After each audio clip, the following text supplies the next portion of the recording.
We're now recording. I'm going to call to order the meeting of the Charter Commission of Thursday, June 25th, just to do something different. We have a quorum of 5 members in attendance. Denise, I'm assuming, is on her way. Kerry was not going to be able to make it. Kevin is not going to be able to make it, and Janie just informed me she is not going to be able to make it. She has a family emergency that she is dealing with, and very much apologize for the last minute cancellation.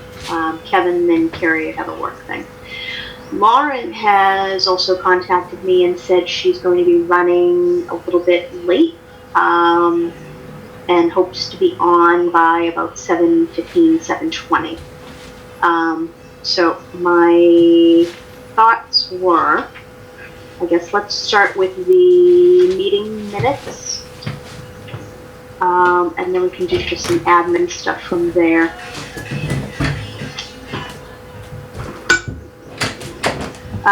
So we have meeting minutes from Monday, June 15th, 2020.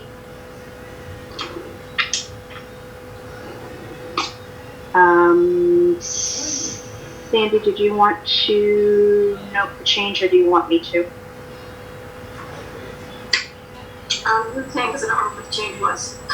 Okay. In item number 5, the 8th bullet, where it says add to section 3-3 that the body with a vacancy will make the recommendation to town council and they will vote jointly, that should refer to section 3-5, not 3-3. Oh, okay. Did you send me that? I did, yeah. I was very excited about it because it's the first, correction I've had. Well, it's the first correction I've attempted that I was certain was actually a correction. There are times when I go back to her and she said, no, that's not what we discussed. And then I go back and watch it on the meeting and said, I heard something completely different. So it should say 3-5 instead of 3, okay. Yeah. Otherwise, I did not see any issues. I will take a motion to, if nobody has any other further questions or comments, I'll take a motion to accept the minutes of June 15th. I will make a motion to accept the minutes of June 15th. Thank you, Mr. Wren. Do I have a second? Second. I'll second it since I tried to move it, but I was on mute. Okay, thank you. Roll call. Dave Heaney? Yes. In favor? David Wren? Yep. Yes. Keith Silver? Yes. Sandy Olerhead? Yes. I am also in favor, by unanimous vote of the 5 attending members. Okay, moving on.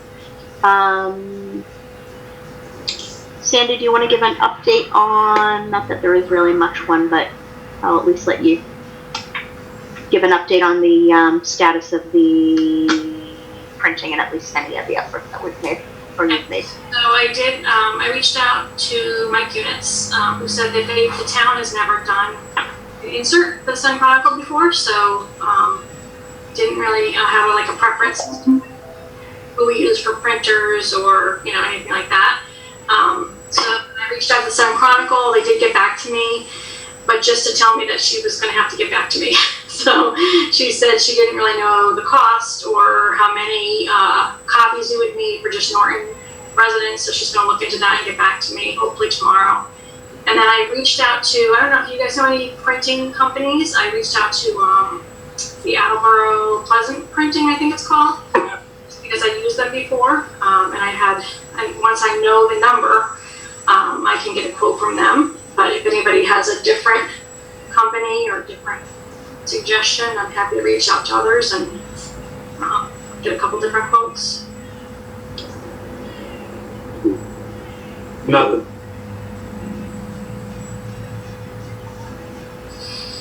Sandy, the one that you reached out to, is that the one right on 123 on the Attleboro line?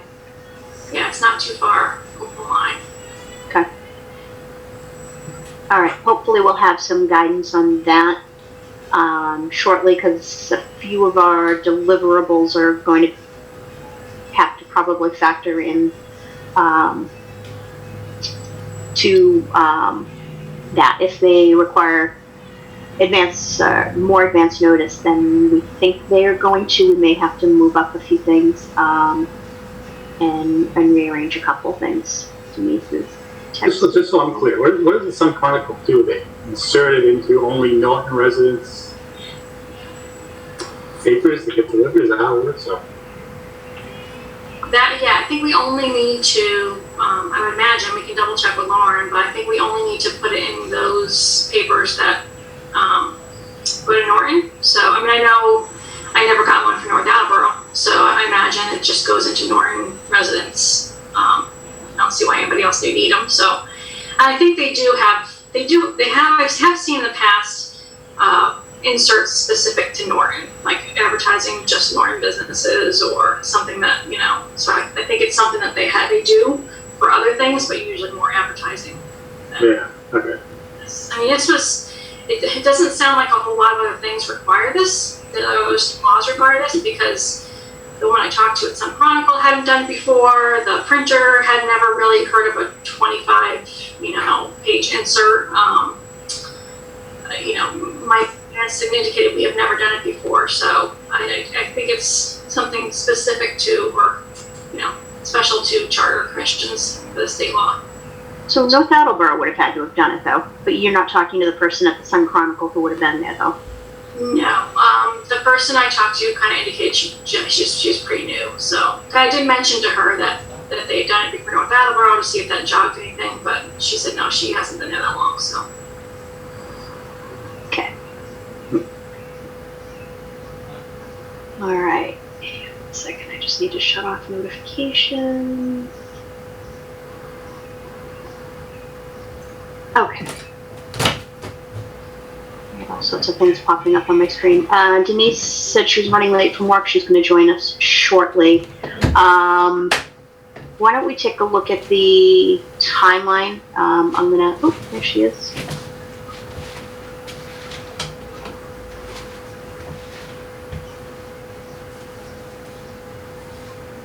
Okay. Hi, Denise. Denise is joining us at 7:10. I'm here, sorry I'm late. That's okay. 2 minutes late. Carrie, Kevin, and Jamie could not make it this evening, so just an FYI. And Lauren is running a little bit late. We've already gone through the minutes and talked about the printing the report and getting it in the Sun Chronicle. Not really much to report. Sandy's still working on getting the fine details. I was going to, until Lauren got here, I'm going to share the screen, and I thought we could kind of go through the timeline of, here we go, of things that we've got coming up and kind of show how they're sort of interrelated. So as of right now, everybody can see this, right? We're on line 38. We're in the process of preparing the draft charter. Hopefully we'll have that, our work completed this evening, and Lauren can have a close to final draft for us to look at and vote on at the next meeting for July 13th. In the process, so there's a few things. So with regards to this, the light green indicates things that are already complete. The things that are pink are dates that are not firm because they're contingent upon something we don't yet know about. And the dark green are the dates that are firm deadlines as far as we're aware right now. So one of the other things that we have to do in coordination with publishing the draft charter and submitting it to the Attorney General's office is we have to do a preliminary report. I did talk to Carrie outside of the meeting and asked if she would volunteer. She did a very nice job on the letter to the Attorney General's office asking for an extension for us. And I thought she would be well suited for that, and she volunteered to create our preliminary report. we pulled out a few examples to look at. There's a couple that are better than others. I think we found a total of 4. At some point, probably either later tonight, depending on how late we go, or tomorrow, I will forward those around to everybody else. And if you have any comments or suggestions on things that you would like to see within the preliminary report that we are creating, if you could email those to Carrie and copy myself. She is going to work to have a draft ready for us before our next meeting, which is July 13th. And then if everything with regards to this line Or just quick question on the preliminary report. Who is the audience and what's the intent of the report? So the preliminary report is kind of it's going out to the public. So it's going to be going to the town clerk. It goes in the Sun Chronicle, it goes with the draft charter. And it is part of the draft charter. So it is basically kind of a overview of the Charter Commission, summary of the recommendations that we made. There may or may not be a comparison against what's currently in the charter. I think going from one form of town government to another, we might want to talk about like the differences between how the legislative branch is changing and the executive branch is changing, and how that sort of thing. And I'm thinking we should also put in there some of the things that we heard from our public hearing and from the survey, to show that we have heard those and addressed them. So this is more, it's not necessarily for the Attorney General, this is more for the public. And kind of a cover memo that goes with the draft charter, so to speak. Okay, thanks. Sure. So line 43 is what the other 2 pink line items are kind of contingent upon. So we are hoping that they don't need really much more than 3 to 4 weeks time, and significantly less. If they do need significant more time, more significant than that, we may have to have a quick off-cycle meeting to just vote on the preliminary report in order to get it in quicker than the 27th. So that's what we're aiming for right now, is so voting on the final version of the draft charter on the 13th meeting, and then voting on the preliminary report on the 27th meeting. Our deadline to get everything published, and published means in the Sun Chronicle, to the town clerk, to the Attorney General's office, and to the Department of Housing and Community Development. That deadline is August 21st. So if we're aiming for a vote on the preliminary report on the 27th, that gives us, it's literally 4 weeks of business days to get that done. And I think it should be sufficient, but we may need to tweak if not. Excuse me. At the 27th, and looking at the calendar, so we have to hold a public hearing within, I'm going to scroll down a little bit. So down here at line 49, within 4 weeks of us publishing the preliminary report, we have to hold a public hearing, and the public hearing has a 10-day notification requirement. So our deadline to hold the hearing is the 18th of September. The deadline to post that notification, if we were to use that very last date, is September 8th. My recommendation, for a couple of reasons, but mainly due to, I don't think we want to start, I think we want to try and do it before September, because I think we're not going to have a lot of people's attention come September. Anybody with kids is going to be kind of trying to get up to speed on what is going to be expected for that school year. Given COVID, things are going to be a little crazy. So I am inclined to have that public hearing much earlier than that date. I'm actually thinking maybe even the end of August. And I got to talk to Lauren. Sandy, do you see any reason why we could not schedule the public hearing in advance of actually submitting the report? Submitting the report in the Sun Chronicle? Well, they all have to be in at the same date, so. Scheduling it, I think, is fine. I just, we obviously have to wait until it's out to.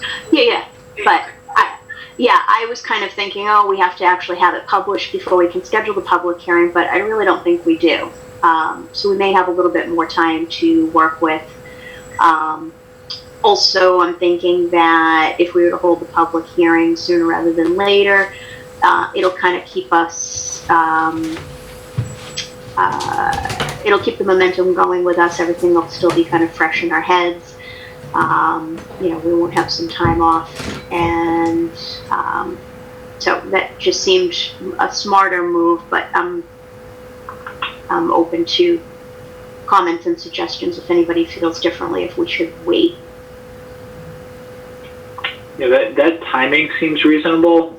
My question would be, do we have any guidance as to whether that public hearing needs to be an in-person event somewhere, or can that be done virtually? I am moving forward with the expectation that it will be virtual. Okay. I don't know what things are going to look like, but right now that is what I'm planning for.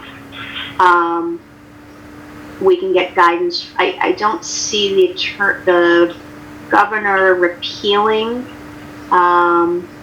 the changes to the open meeting law that they made. I could be completely surprised and they do, and we have to go back to meeting in person. But I think if the recommendations, even within phase 3, it'll allow people to work from home if they prefer to work from home. Oh, Lauren's here. We can ask her that question. There you go. Hi, Lauren. Hey, everybody. Hi there. How are you? Okay, thank you. How are you guys? Great. How was prom? Oh, it was so cute. Did they dress up? The girls dressed up, but the boys did not. The boys were I know everyone cares a lot about this. Dave, I can tell from your face, very interested. The boys wore khakis and button-downs and sport jackets, and the girls wore their prom dresses, so. Okay. Yeah, and ties. They wore ties, the boys did. That's nice. Yes. I'm glad they got to do something. So where is is the prom being held virtually, or is it outside somewhere, or? Okay, the children do not believe in virtual anything, so they're against that. So they actually canceled their real prom. This group of moms, of which I'm not one, decided that their daughters should get a chance to wear their prom dresses, and so they all they planned a prom in someone's backyard, and they're serving them a 4-course meal that they cooked themselves. Wow. I know. Nice. It's extraordinary. Okay. That sounds like fun. Yeah. Okay. Actually, you have excellent timing. We are talking about if you can see the screen, this is kind of our timeline. The items that are in pink are things that are going to be, this section up here is at least contingent upon what the requirements are from the printer in the Sun Chronicle, which we're still trying to ascertain. Mm-hmm. So we may need to move a couple of these dates or have a off-cycle meeting just to vote on the preliminary report. Okay. To recap, and this is important because we'll need your buy-in on it, we're hoping to get through the rest of the charter this evening, kind of go through some additional questions that got raised in the past week or so. We are hoping to have a close to final first draft for our next meeting, which is July 13th. Yep. During which we would vote on that. Yep. And I'm happy to, after we finish today and we, I know we have to deal with some of those transition issues, but I think it's better to get it to you earlier rather than later. So, and besides, it took me so long to get the first draft. I owe you guys a faster production here. But that way, if there's questions, we can try and get them dealt with beforehand rather than having to wait until the 13th to hear them for the first time.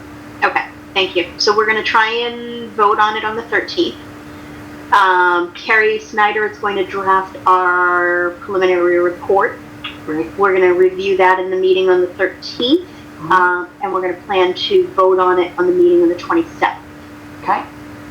And then, so we had been discussing what our timeline was. We have a requirement to publish in the Sun Chronicle, give it to the town clerk, give it to the AG's office, and the DHCD by the 21st of August. Yep.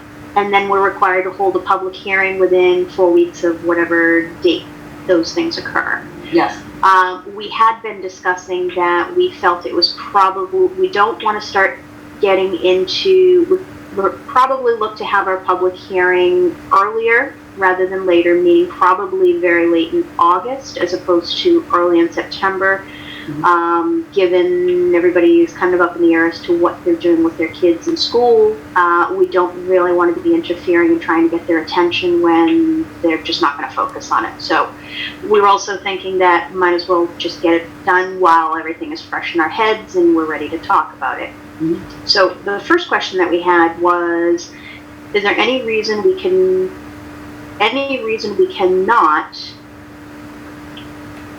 host a notification of a public hearing prior to us actually publishing the draft and the report? No. Okay. So that was the first thing. And then the second, Dave Heaney had just asked what our expectations were for that public hearing and were they going to be in person or virtual. I was inclined to go forward with the expectation that it would be virtual.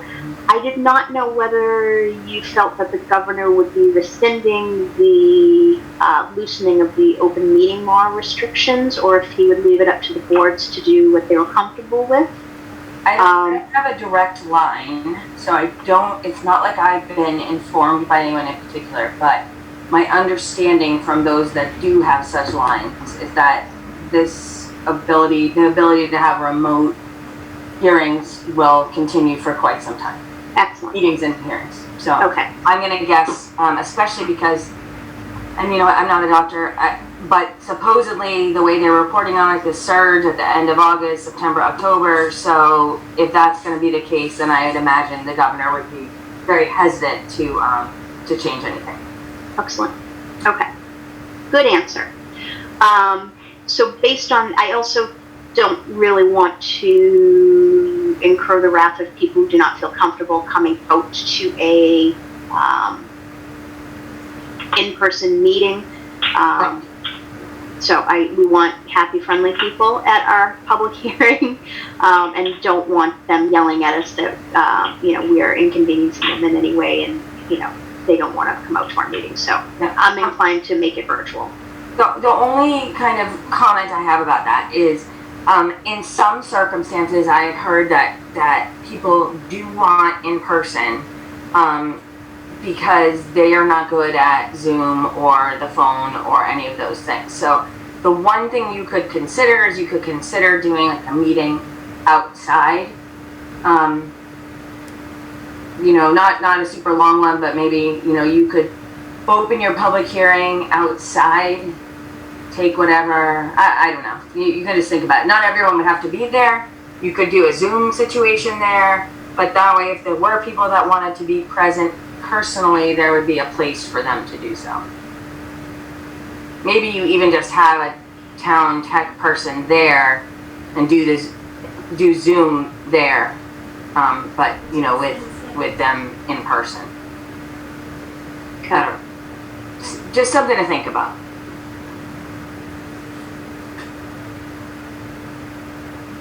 Sorry, I'm thinking about it.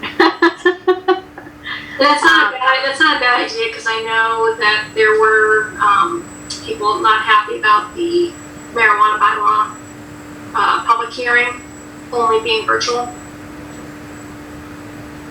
Yeah, so if you were gonna do it outside, then you just talk to, the town, decide where's the best place, like, is it the parking lot at town hall, is it here, is it there, and then when you post it, you would just say, for those of you that wish to attend in person, from, X time to X time, there will be, chairs and a microphone set up at wherever.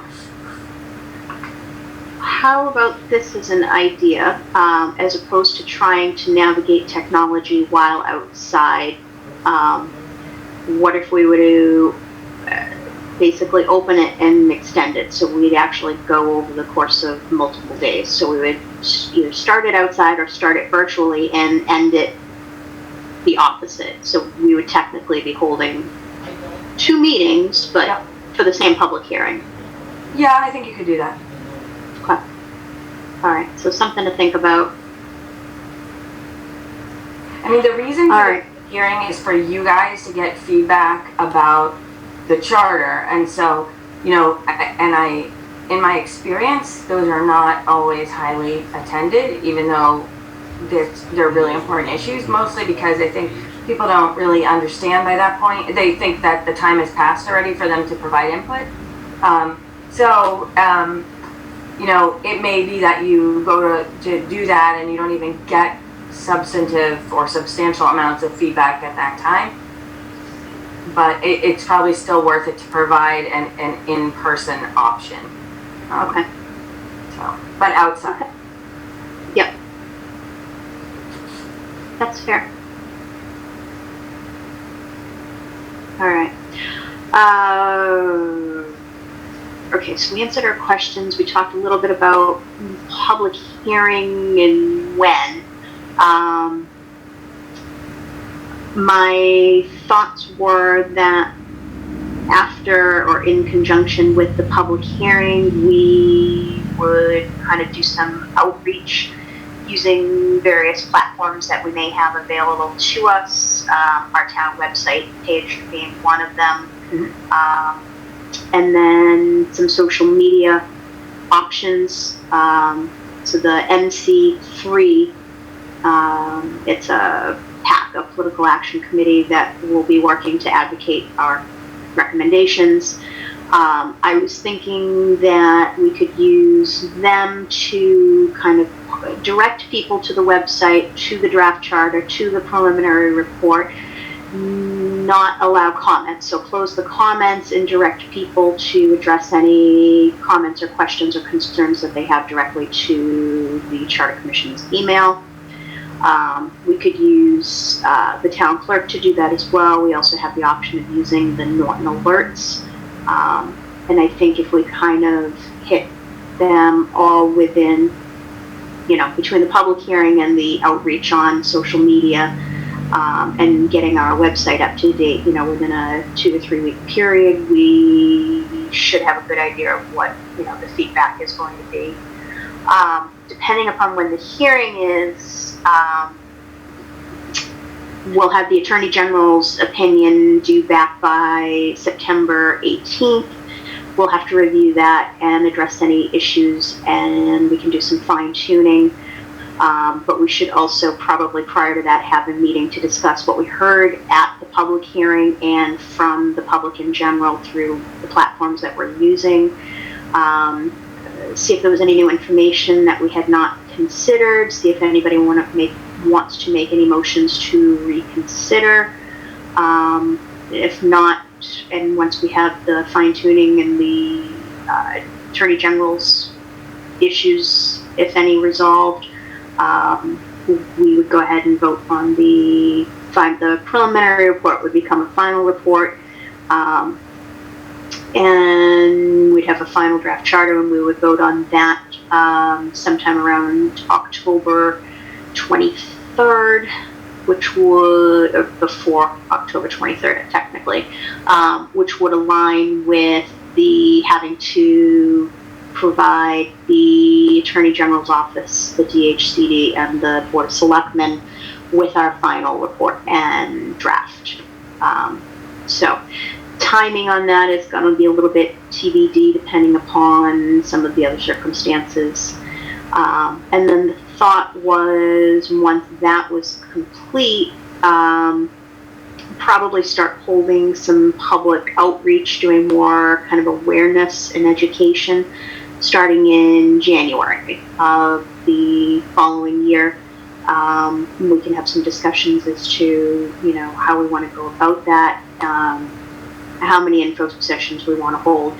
That is going to be more of making people aware we've got a vote coming up, and educating them on what the changes are, discussing some of the rationale and the justification for our decisions. Actually, I forgot something in here, and Sandy had brought it up at one point. Sandy, can you address you had at one point said you wanted to go back to some of the more critical boards and committees that we met with to kind of give them an update. Were you thinking that would be in the public hearing portion or after the final draft? I was thinking more the January education outreach, but I also would like to maybe send a personal invitation to everybody who came to talk to us to come to our public hearing when we do have it, and give any input there too. So we can have them at both. Okay. All right. Any questions on any of this so far? Okay. The rest of the calendar is in pink because the change in our annual town election from a fixed date to a date to be determined by the Board of Selectmen kind of threw a wrench in the works. So these were all firm dates at one point. Now it's going to be contingent upon the date that they choose, the Board of Selectmen choose for the annual election. They do have to do so by January 1st. If they don't, the election is on the last Saturday in April. Once we have that, we can refill in our remaining deliverables, and then it goes to election. Yay. All right, any other questions on this? Okay. All right, let's move on. Oh, I did want to, trying to think. So Janie had contacted me earlier, and I told her I would mention it at least tonight. Janie had contacted me and wanted to discuss the public outreach portion. So I feel kind of badly because she did want to be here for this, but I can walk her through, Kevin and Carrie through this at some point before the next meeting. Janie had wanted to have a discussion on the sellability of a couple of the concepts. And one of them was the precinct versus at-large. She does not want to put it up for a revote, but she wants to make sure that we are comfortable as a group that we can sell that. She doesn't want it to kind of be the downfall of the charter. A couple of people have mentioned, why aren't you doing precincts? I think precincts are better, and I think we have very good rationale for our decisions. We've also heard comments with, a couple of people have said, I like the idea of at-large better than precincts, so we're going to have people on both sides of the table. But I did want to mention that Janie did want to have a discussion, and maybe that discussion takes place after we've gone through all of the public hearing and accumulated all of the questions before we're submitting our final draft. And that might be a more appropriate time. But I did want to make you aware of that she did want to have that discussion and make sure everybody was on board. So, duly noted. Okay, let's move on. I think we've hit all of the admin stuff, and I've hit actually a lot of the other information already. So let's jump into, I'm going to stop sharing this screen, and I'm going to bring up, let's see, just want to make sure this is the right version. Okay. Give me one moment, please.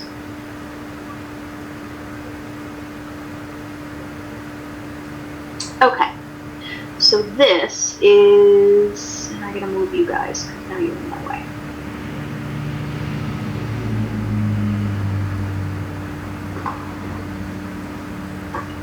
Yeah, Laura, if you don't mind just taking a step back for a second, to Jamie's point. Yeah. I know you mentioned Carrie was drafting the preliminary letter. Yes. I mean, I agree with Jamie entirely in the sense that from a sellability point of view, I have no concerns about selling it, but it is a lot of people's first reaction is they want to be like precincts. So, Yes.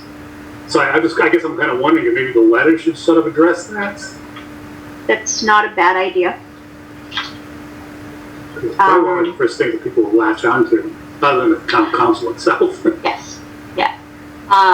So I think, why don't we plan on having a conversation about that next week once, I'll raise that to Carrie. Nope. So can I just comment about that? I feel like the draft should be less about convincing people and more about just laying everything out. And then, because we're still taking public input, right? We're still getting people's opinions at that point. So I don't want to, come down on one issue. And I would hope that we don't make major changes on things we've discussed for, at length. But if there is something that comes up, that's the whole point of the public hearing, is to take input and then possibly revisit questions. So I feel like the final report is more the time to really get into the rationale, and you maybe dive more into the reasoning and convincing part of it. Excellent point.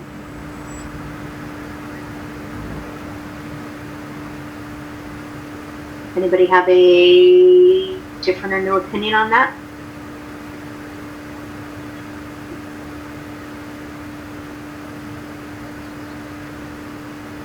Okay. All right.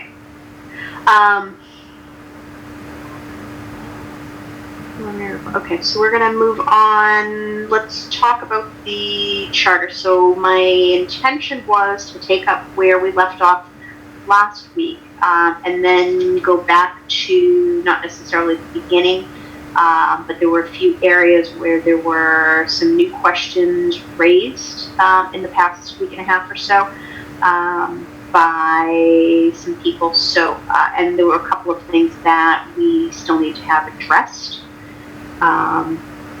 Not many. So if everybody's okay with that, we're going to move forward, starting with Article 8. And so within 8-1, there were just a couple of references that I think we need to tweak. The first one that Lauren had wanted us to discuss that we had not yet gotten to, with regards to general provisions, we did not discuss felony conviction. Lauren, do you want to? Yeah, so I just wanted to point out that unless a person is convicted of a felony and incarcerated, wait, hold on, let me want to get to the right statute here.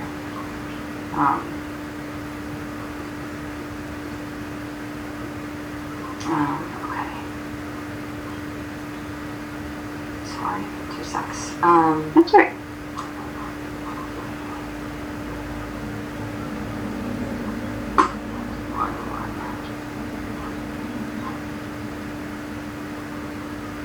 Okay, qualifications of voters. So 51.1 says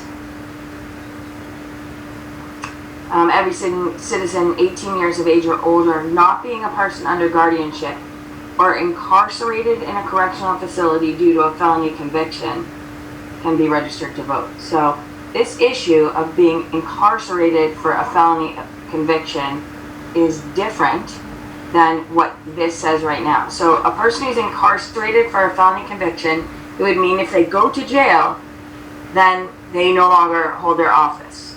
But being convicted of a state or federal felony offense while holding your office under this language the person would be deemed to have vacated their office. So the point is that it wouldn't just be that you were incarcerated, which made you no longer eligible to hold your position. It would also have to be, it would just have to be that you were convicted of a felony. Okay. So it's more strict than state law. Okay. And the Attorney General would not have an issue with this?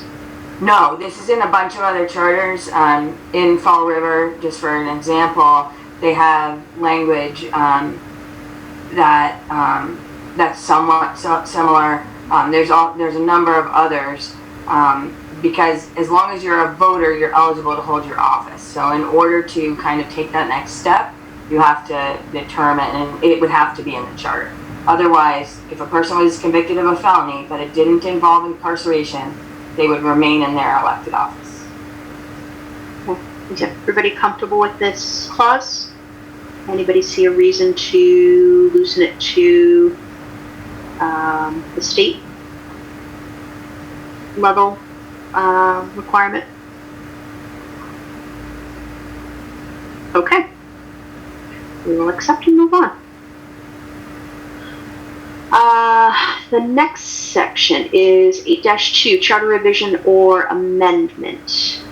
And Lauren had asked the question, we could potentially make a standing committee of the, I'm assuming it would be town council, or would it be a committee that town council appoints? Yeah, standing committee of the council, whether appointed by the town council or members of the council.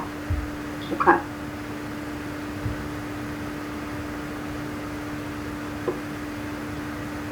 I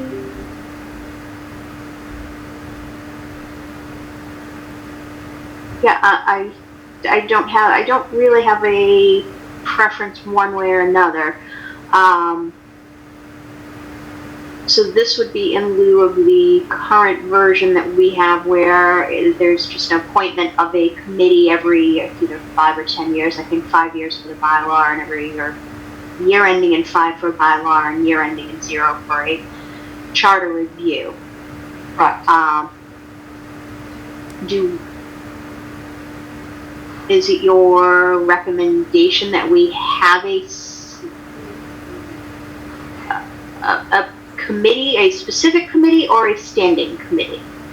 And if we have a bylaw committee, can they handle the charter as well? Right. So that's really, Abby, that's basically where I was going, in that you will likely have a bylaw committee. The bylaw committee will be, asked to hold public hearings and review bylaws, but, does that mean that in every whatever number of year they could be asked to review the charter as well? This is about, the decision is completely yours. And one of the things to be reminded about is that, sometimes it's people outside of the government that you want to have involved, so it could be a standing committee, or you could add members of the public, for the charter review. Again, this is fine too, there's nothing wrong with this, but, I just wanted to point it out. Okay. I'm of the opinion that the town council is probably has enough on their plates with what we're about to hand them, and I think having a objective party, meaning citizens appointed, might be a better way of going about things. Cindy, you had a question? Well, I have a question actually on that too. Right now we have a charter review committee that's just formed for that 1 year, every 10 years, and it's chosen by planning board submits a name, but right, isn't that how our current charter review is? Or does that sound right? Yeah, I think years ending in 0 go to a charter review. Right, but it's chosen is that each board committee chooses people for that committee. So I guess I'm wondering why are we changing it to who's appointing here? It is just a town council appointing? So the way that this is good. This is like the exact process we need to go through. So we go back up and we look at what it says about how the appointments are made. So in section 4-2, multiple member bodies, it says, except as otherwise provided, the town manager shall appoint all members of multiple member bodies from amongst the residents of the town.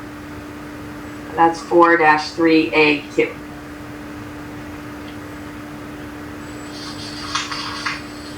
And then the current one, periodic review. It says, special committee, 9 voters to be chosen as follows. Board of Selectmen, School Committee, Planning Board, and Board of Assessors each designate 1. Finance Committee designates 2, and 3 persons are appointed by the moderator.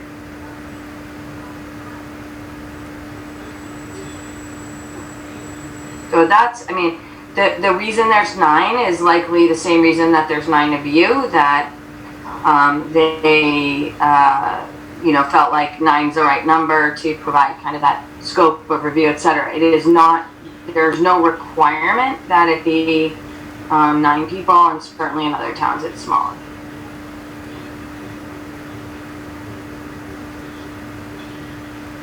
So when we go to a town council, are there towns that have their charter review committees chosen similar to our old charter, or is this the convention when you go move to a town council from a government that the town manager is the one that chooses the charter review committee members? I'm gonna guess, and I haven't researched that issue, so I don't know, but I'm going to guess that it's all over the board. That there's not a particular way of doing it. This is one of those things that, to me is important to think about the culture of the town and the kind of input that you're looking for. I certainly think, with a council, you're going to want probably a couple members or at least one member of the council. These other boards that are in your current charter also make sense. I mean, it's getting kind of that 360, but at the same time, there isn't a one way to do it. So we really have 3 options, it sounds like, right? Have a committee just formed for that year, when they need to update the charter, have them appointed for 3-year terms and keep them going the whole time, and then have the standing committee, right? Those are the 3 options that we would be looking at. Yeah, and so I just quickly looked over to Braintree, and it's 9 members, 4 appointed by the town council president, 5 appointed by the mayor. 2 of the members have to be members of the town council, and the remaining members voters of the town. I can look just quick.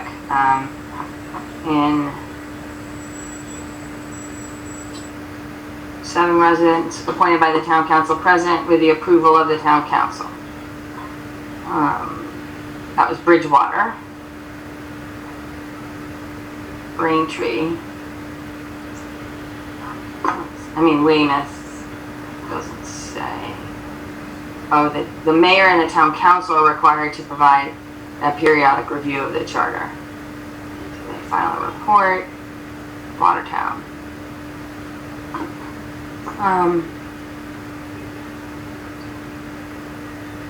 President informs the public. This is Watertown. Invites residents to formally apply.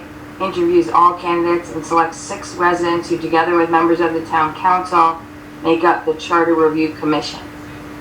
Reviews all the provisions, holds public hearings, and encourages public comment and participation. So that looks like it. When it's in existence, it looks like it meets every month. I can keep going. Do you want me to keep going? Greenfield, East Long Meadow. But I think the point is, it's just up to you. So my initial thought would be to kind of keep it similar to what we have now. Obviously, we don't have a moderator, so that doesn't work. But having just a committee formed every, like we want to do this. This is 5 years. We currently have 10 years. I'm okay with 5 years though. That's makes more sense. But having the committee just appointed that year, like we do now, by different input. And again, going back to we didn't really hear any criticisms of the way that that's done now. My only question with regards to that is, now that we've got, well, I guess any citizen right now could technically present a petition for a charter amendment. Who is to handle that in the event of a pre-petitioner initiative? So you mean that's subsection 2? Yes. Yeah. I mean, I think you could provide that type of thing, but go to the bylaw review. Or you could just have a subcommittee of the council for that purpose. Okay. That's created whether in response to that or otherwise. But yeah, we'd need to change if we're not going to have a charter review committee that's appointed for a period of time, then we would need to address how to do that in the, how to make what the appointment should be for, how long, and what we want to do with free petitions or initiatives. Anybody else have thoughts on this? I don't get the idea of the ongoing committee in this. I don't really understand it, especially with 3-year terms. You could be out for 3 years and never hit the 5-year committee, a 5-year, 10-year mark. Mm-hmm. So I guess I don't understand that. Yeah, because we would go into effect 2021. So at some point during 2021, that committee would go into effect and be appointed for 3 years and never have anything to do unless there was specifically they were to address the free petitioner initiative petition. Yeah. Right. Yeah, it just seems to me like if you go that route, people are going to get frustrated, I would assume. Being on a committee that does nothing. I can. It's a good one to volunteer for. Yeah, that's true. I volunteer for that one. What do you mean by that? Well, I guess I was thinking over time it just becomes kind of a silly, I don't know, it takes away from the value of the committee.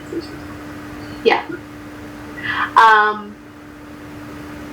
Yeah, even I'm thinking like the historic district, I know they only meet when there's something to address, but there is a potential for that committee literally not having anything to do for 3 years. I don't see the point. So, anybody else have any feelings? Dave, Heaney, or Denise? Keith? I'd leave it at 10 years myself.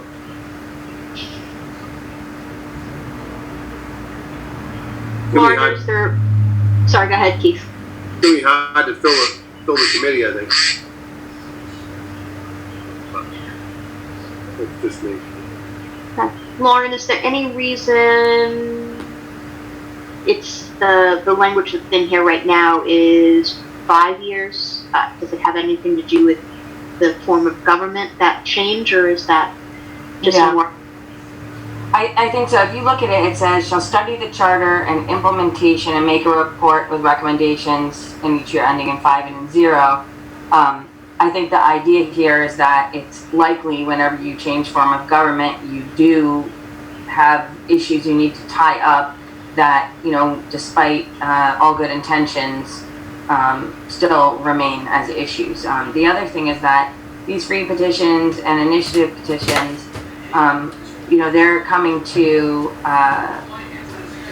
with respect to amendments to the charter. I think it goes to what you were saying a little bit earlier, Laura, that the council has a lot of stuff going on, and this is kind of like, it says, council, the council, one would think, is kind of interested in perpetuating its existence and its way of doing things. And so I think the idea is here you have kind of an independent-ish committee whose job it is to kind of look at it from arm's length. Say, is there a tweak that's needed?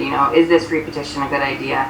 Does that initiative petition make sense? What do we want to, what kind of input do we want in it? So I think that's probably, but as I said, I don't think there's a one right way to do it, and I think it's fine for there to be a committee that's appointed every 10 years or every 5 years. I don't see anything wrong with that. Right. Lauren, just to clarify, so the way it's worded now, I guess the way I interpreted it was, once the town council was established, but I guess under the appointments right now, I guess the town manager would appoint the members to the charter review. Yeah. Currently, as it's written, but he would appoint it presumably in 2021. So the first year, then they would have to come back in 12 months with their first report. Yeah, I mean, yeah. That can't be how that would work, which makes sense to me, because then you have 1 year in. That's right. That's what it's about. And then let's just say that the next year we realize, X, Y, or Z department, we thought it was going to work like it was supposed to, like this, but it didn't, and we need to make changes. It's just that there'd be a group who was familiar with the charter if there were changes that were needed. Again, I don't, I think it's really a discretionary issue. I don't think it, legally, there is no requirement for it legally. So the bottom line is, what do you guys think makes sense in terms of having people to review the charter, whether it's a shorter term or a longer? I think back in Norton, and I know every few years we have dealt with charter amendments. There's been changes from elected to appointed. There's been the date of town meeting, this, that, election. Those are those types of things I think do come up. And it's true. I mean, like a historic district commission, it may be that there's a particular year or two where not a lot happens at all. But there may be time when there does. And again, I don't think we have to. I mean, if we took charter review out altogether, and we just put back up in the, or even in here, we just said the council shall provide for a review of the charter in years ending in 5 and 0. That's fine. It's up to the council to decide how to handle it. So, Laura, my thoughts on this, I think we should have a committee. I would say 5 years probably makes sense. 10 years seems like, even though they may not have a lot to do after the first few initial years, 10 years seems like it's a long commitment. But I think that we should have the review committee. It makes sense to me. It's nice to have all of those charter changes kind of centralized to one committee reviewing it, so they can, kind of consolidate, time things the right way. They know what's kind of coming down the pike, so they can address any issues that may happen with conflicting stuff as well. So right now, though, when someone wants to make, usually the people that want to make the charter change it usually comes from the Board of Selectmen. Right? The last few that we've had, I think, have come from Board of Selectmen and get voted on a town meeting. I guess I'm just not sure why we would need a committee, a separate committee looking at those, or if it was a committee, why the bylaw committee couldn't do that. I guess to David's point too, I don't want to see committees sitting around not doing anything for years on end. Because this doesn't address if the town council wants to make a change, right? Right. If the town council wants to make a change, they just have to vote to make the change, correct? Yeah, the council can initiate a charter amendment on its own, yep. And there isn't something, this doesn't require that be referred to this committee, but it doesn't mean that it couldn't say that. Yeah, so I mean, we have other committees today that are kind of stagnant until they're needed, right? They're just kind of. I just can't think of the last time we have petitions that we can do as citizens right now to the town meeting to make a charter change, and I can't think of the last one where we voted on something that didn't come from the Board of Selectmen. So I just don't know that initiative petition or free petition, how likely that is to happen, how often that's going to happen. I feel like normally people are just, rather than going through that process, are just going to appeal to the town council if they want to see a change, and the town council is going to vote on that. And then going forward, so this is still a charter change, so even though town council votes on it, it still needs to go to an election, vote by the public? Depending on the route that they take. So, just like we were talking about, if there's two different routes, you can do a charter amendment under Chapter 43B, Section 10, to anything that doesn't address kind of the big picture issues, or they could do a big picture change going to the legislature. If they go to the legislature, there's no mandate for an approval at a local election, or what they call local acceptance. It is often the case, if it's a big deal type of thing, that it is so, that the legislature will prefer that, but it's not mandated by the Constitution or by law. So, Lauren, you mentioned if it's not the big thing, it's what goes, like you said, Section 43B. Mm-hmm. What is that mean? What is that? This is back to, so you guys were elected under Chapter 43B of the general laws, which is known as the Home Rule Procedures Act. And it allows for two types of, or 43B allows for two basic types of changes. Changes that are big picture, changes to the form of the legislative body, executive branch, town manager, representative town meeting, any of that kind of stuff can only be proposed by a charter commission like yourselves, or through a special act, okay? Any other changes under 43B have to be not those. So not big picture. So it could be a change to, the way the planning board or the board of health or the conservation commission or the authority of this one or that one. But anytime it hits the structure of the town's legislative and executive branches, that can only be done through that big picture 43B type elected charter commission, or pursuant to a special act.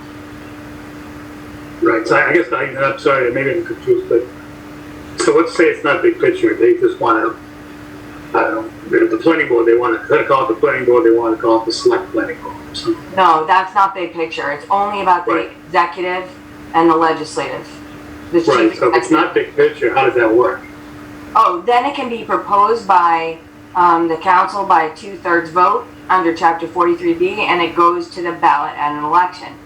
Or it can be proposed by a special act. Oh, I got it. It's a ballot or election. Okay. Right.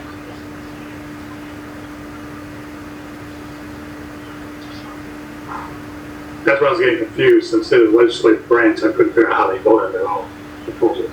Right, so it's the council. I mean, in a city form of government, or when there's a city or town council, the city or town council has the ability to vote to request special legislation, and there's no mandate except if it's, there's no mandate that it be subject to local acceptance.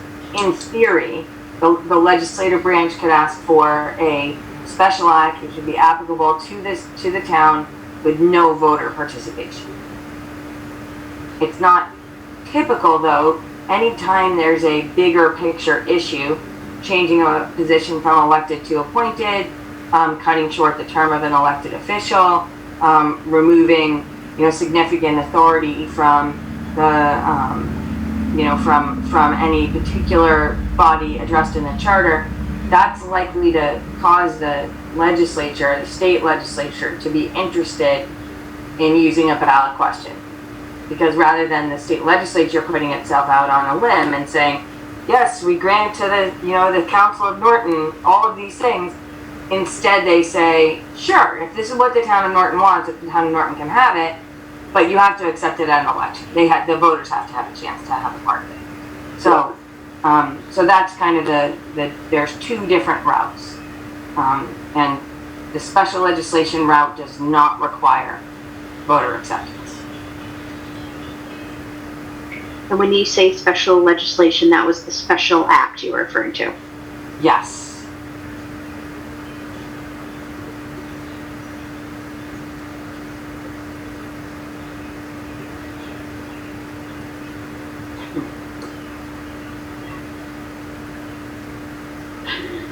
So can we narrow this down, kind of looking at, do we want to have a committee just formed for those 5 or 10 years, or do we want something that's more long-standing?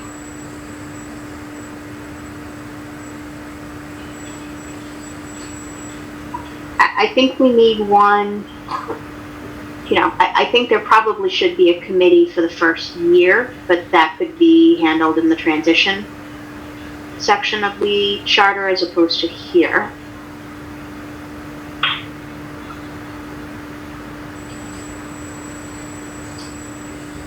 I'm with the 5 to 10.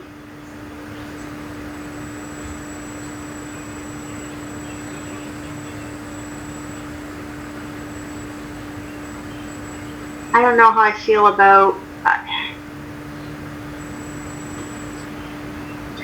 I don't necessarily think it's a bad idea to have a committee, and one that is separate from town council, meaning not just the same bylaw subcommittee. Yeah, I don't think I'm proposing that. I'm just wondering if can we agree that we just want it formed for like we have now, when there's a need every 5 years? Okay. Do we agree that we would need one for the first year after the charter if it passes? Well, I think there's already a transitional, Is that already in there? there's a transition committee, yep, G. Okay.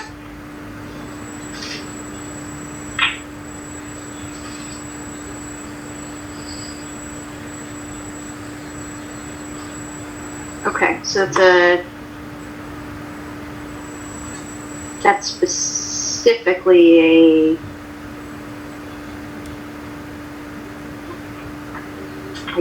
they would obviously address the charter changes, but doesn't sound like it's the only job they have. I don't see a lot of changes being made in that first year. I would hope that we would at least let it play out for a year. Yeah. Before we start doing that, I think the transitional committee is good, and if there's something glaring, they can certainly address it, but I don't think we need to have a full charter review happening that first year. I think this, the way this would play out, we would have it for the election. So it sounds like you are proposing having a committee appointed every 5 years. Mm-hmm. And then in the event of a free petition or an initiative petition, it would be handled by the bylaw subcommittee? I'm just trying to get one question answered at a time. Just can we agree that we only want it formed every 5 years? Because that knocks out the other two options. Yeah. Yes. Yeah, I'm okay with that.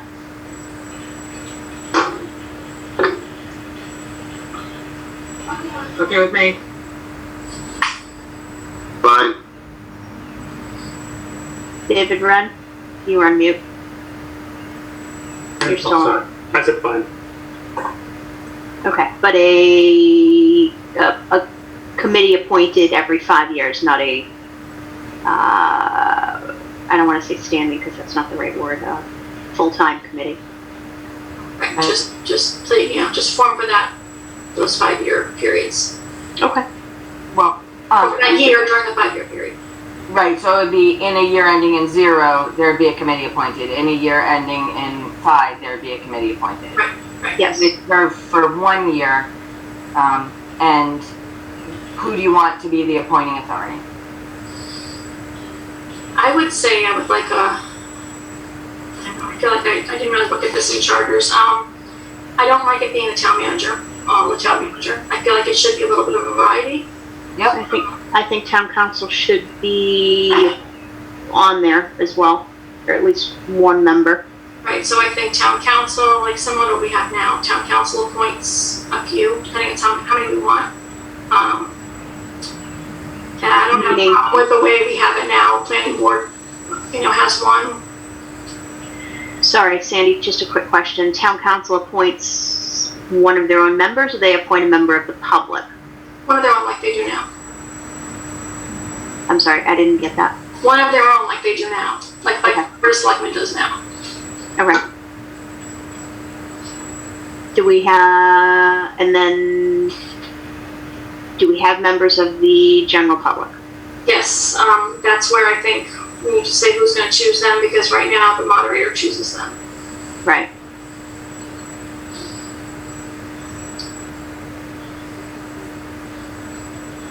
So if we go back to kind of the theory here about the council president, and I think we should. I keep trying to scroll on Laura's screen. Sorry. Work. No. Where do you want me to go? No, it's fine. I'm just gonna go back up to the town council president in.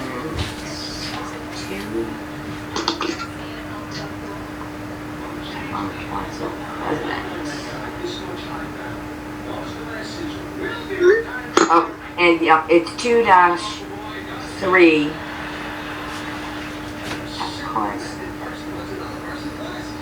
Appoint members and officers of council committees, whether standing or ad hoc. So basically, the town council president would be the appointing authority for these for the members that it was going to have be on the council. I mean, be on the charter review committee. So, and we're trusting. I mean, that's the job is for them to identify the appropriate person. So, do you want it to say two members shall be appointed? I mean, first of all, how big? Do you want the 9-member committee, a 7-member, or a 5-member?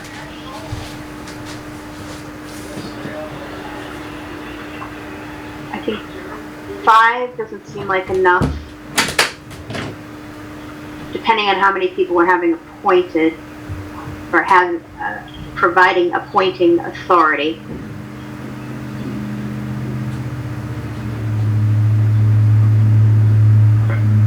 I'm okay with 7 or 9. 7.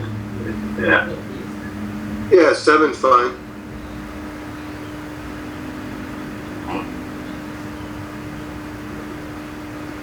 So if you're going to do 7, you have the town council president appoint 2 members, one of whom shall be a member of the council, right? And then have the town manager appoint, you want to do 2 or just 1? You could have the town manager appoint 2, one of whom shall be a town department head? Sure. Okay. Council manager. So right now we have one basically from each of the elected committees, right? We have planning board, school committee, board of assessors. Forgot about the assessors.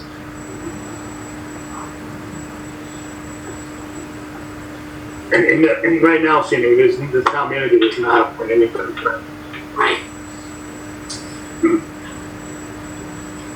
So it's interesting because right now we have 3 of the 9 that are appointed by the town moderator, which would be the regular residents, right? So that's how I'm kind of thinking of those people, as those are the regular residents, and then the other ones are all members of a committee.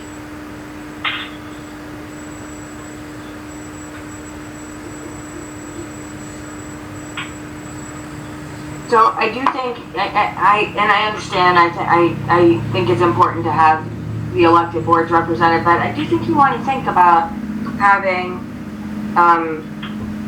employees. I mean, that one of the goals of the charter, right, is to make sure that the administration and operations are smooth and efficient and effective. And so, you know, I do think you want someone who's on the inside of that to be able to weigh in when there's changes being discussed. So can I propose one board of assessor, one school committee, one planning board, one town council member, one employee, and 2 other, and I don't really care who chooses them. All right, read to me again, Sandy. And this is just, you know, at the start. One board of assessor. Yep. One school committee. Yep. One planning board. One town council. One employee, and 2 other, appointed by town manager and town council president. Yeah. Do you want them to agree, or do you want them to do it separately? They can do it separately. Okay. One member. Do you want to say resident or registered voter, or do you not care?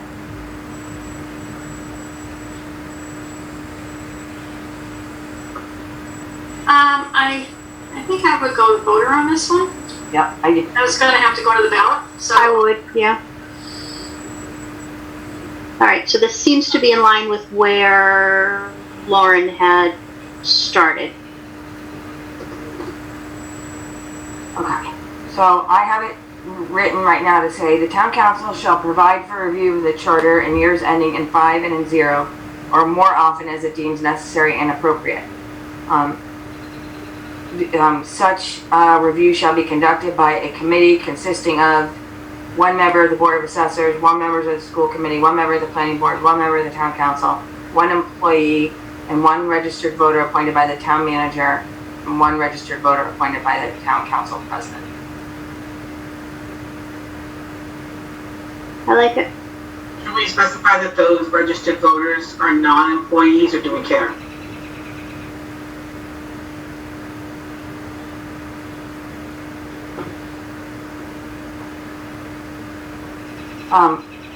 I don't know if you care or not. I'm going to ask a different question just quickly. Do you want it to be that the Board of Assessors chooses their representative, the school committee chooses theirs, the planning board? Yes, that's what I was thinking. Okay. Yep.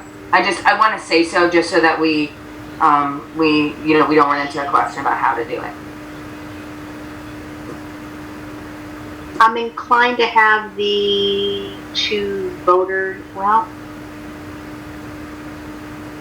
how many? We only have 1 employee, but it's out of 7. So yeah, I'm inclined to have the 2 voters be non-employees. Well, I don't know that we necessarily have only 1 employee, right? So we don't know who these other people are going to be appointing. Well, they're appointing members of their own committee. So the assessors are appointing an assessor. The school committee is appointing a school committee member. Who could be employees. But yeah, the assessors are employees. School committee, probably, maybe not. There could be a teacher on there, I don't know, but. Right, so those could be employees, we don't know. Yeah. I think for the registered voter. Yeah, I don't know how much of an issue that is, because I don't think that's happening now, right? I mean, the registered voter would have to live, the employee would have to live in Norton. And I don't know of any charter review where that's been an issue. I guess I was just thinking it'd be nice to have a perspective outside of the bubble, if you want to put it that way, right? Someone who's outside of the scope of what happens every day in the town and maybe has a fresh or different perspective. I think that's your But is department that head. something that we want? Sorry, go ahead, David. And I was going to say, is that something that we want to force upon the people making these decisions in the charter, or let them use their best judgment of what the best representation is to be reviewing it when they get to that point 5 years from now?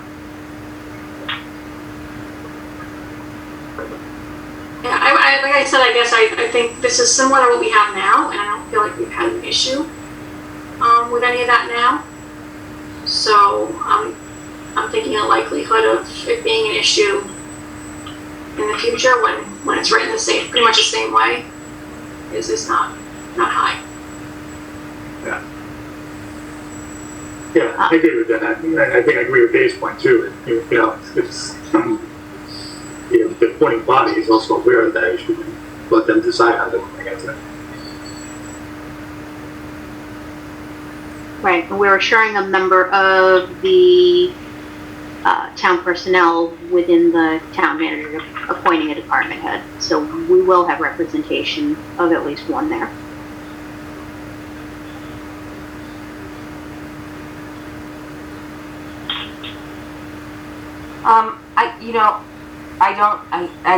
I try not to weigh in on the policy issues here, but I do think there's something to be said for letting the process play out. I mean, if we're saying one registered voter appointed by the town council president, if the town council president thinks it's imperative that there be another employee, then the town council president would have that ability. If the town manager thinks it's a terrible idea to have another employee, then the town manager could appoint someone else. On the other hand, I also think it's very easy to say, that those two people, that if more than two people are employees, then the people appointed by the president and the manager shall not be employees. If that's something that you wanted to do.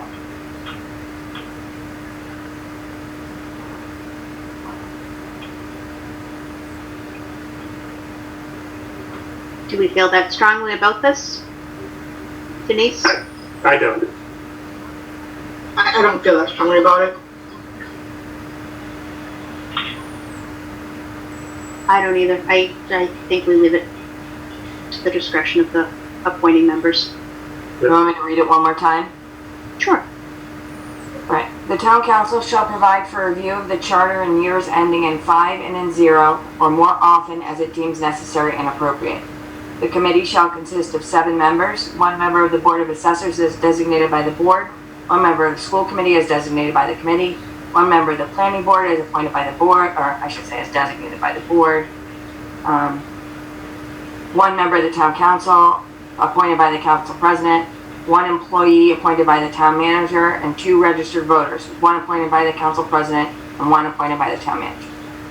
The charter review committee shall study the charter and implementation thereof, and make a report with recommendations for revisions, if any, to the town manager and town council within 12 months of its appointment.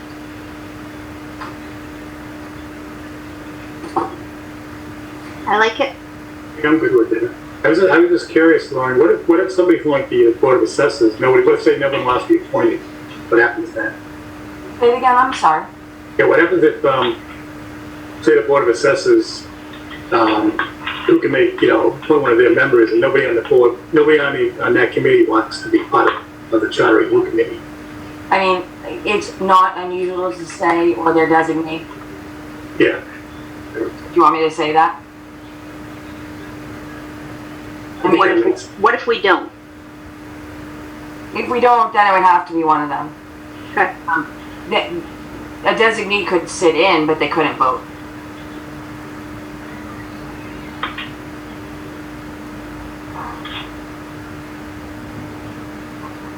Yeah, I like putting in or designee, especially for the Board of Assessors, which is a 3-member board, which is a little harder maybe to find somebody. Yeah, I guess my concern was, and I'm just, I don't know anything about any of this. If let's say the assessors don't appoint, but now you got a 6-member board, and so you can have a lot of split votes. And, you could do 3 votes and that kind of thing.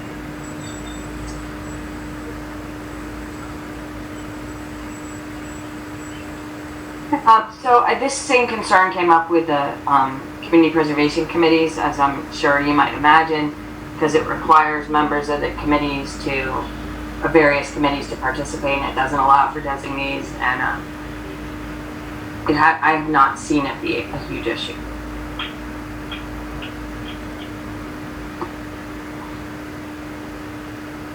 I'm good with that. I was just asking because I was wondering.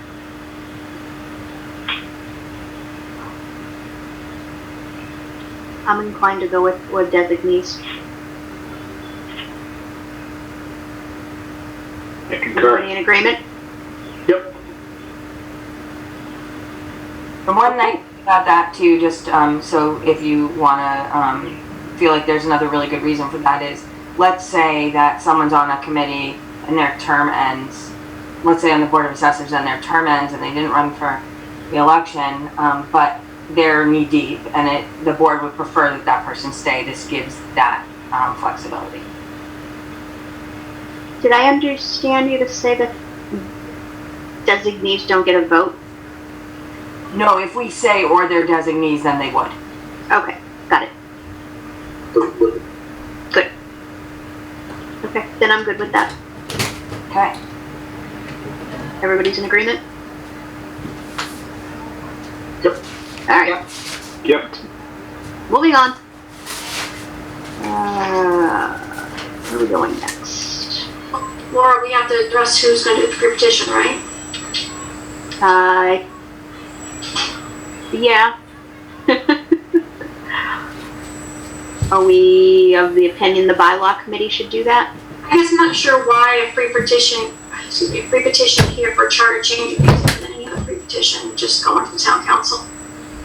Why is there a need for a separate committee to review that?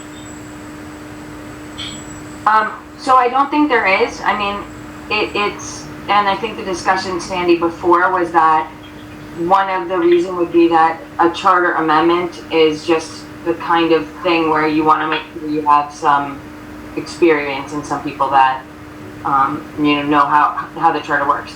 But the bylaw review committee could certainly review proposed legislation for changes to the charter. They're going to be reviewing proposed legislation for changes to the bylaws.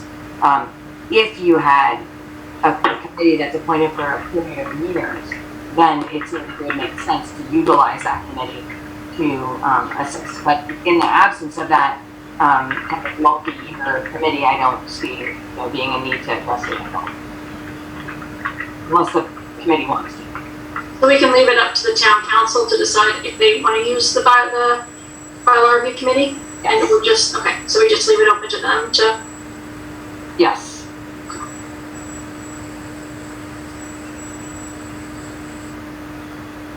Okay, everybody's all right with that as well? Yep. Yep. Okay. Moving on. Just so you know, I had already moved past that. I was like, we're good. We're stopping there. All right. Just make sure. Yeah. Next thing up is 9-6, time of taking effect. Yeah. Need to work on this separately, updated from North Attleboro's form.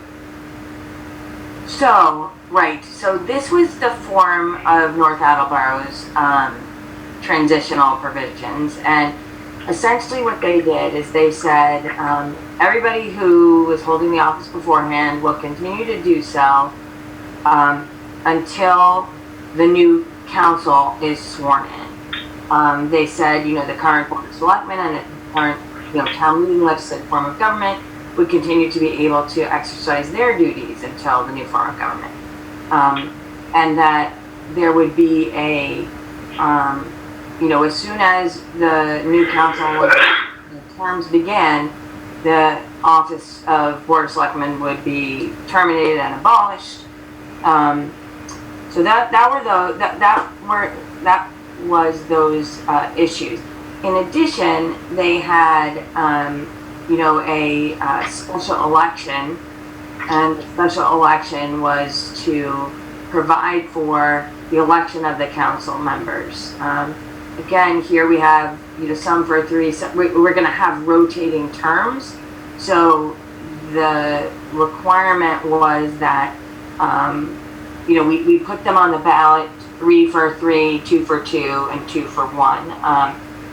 The idea is that, so typically on the ballot, the way that it works is, if you have 7 people running for the same term, it would be vote for 7. And then you pick the top 7 vote getters. So you could do it like that. You could say the top 3 vote getters get a 3-year term. The next 2 highest vote getters get a 2-year term, and the next 2 get a 1-year term. Or you could put it on the ballot as 3 separate offices. Town councilor for a 3-year term, town council for a 2-year term, town council for a 1-year term.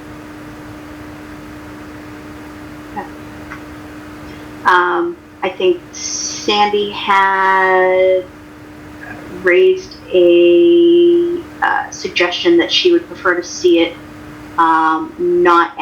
they do not run for a specific term, that they would either be done by, one of the options is the top 2 vote getters get the 3-year term, as Lauren had described, and so forth.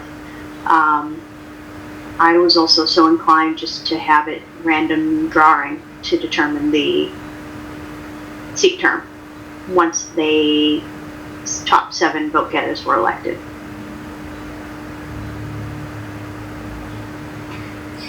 So I've never heard of a random drawing for that, but I do understand the point.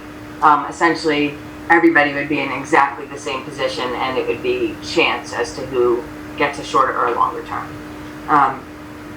There's not, just like we talked about before, there's not a right way to do this, but it's something that has to be decided. Right.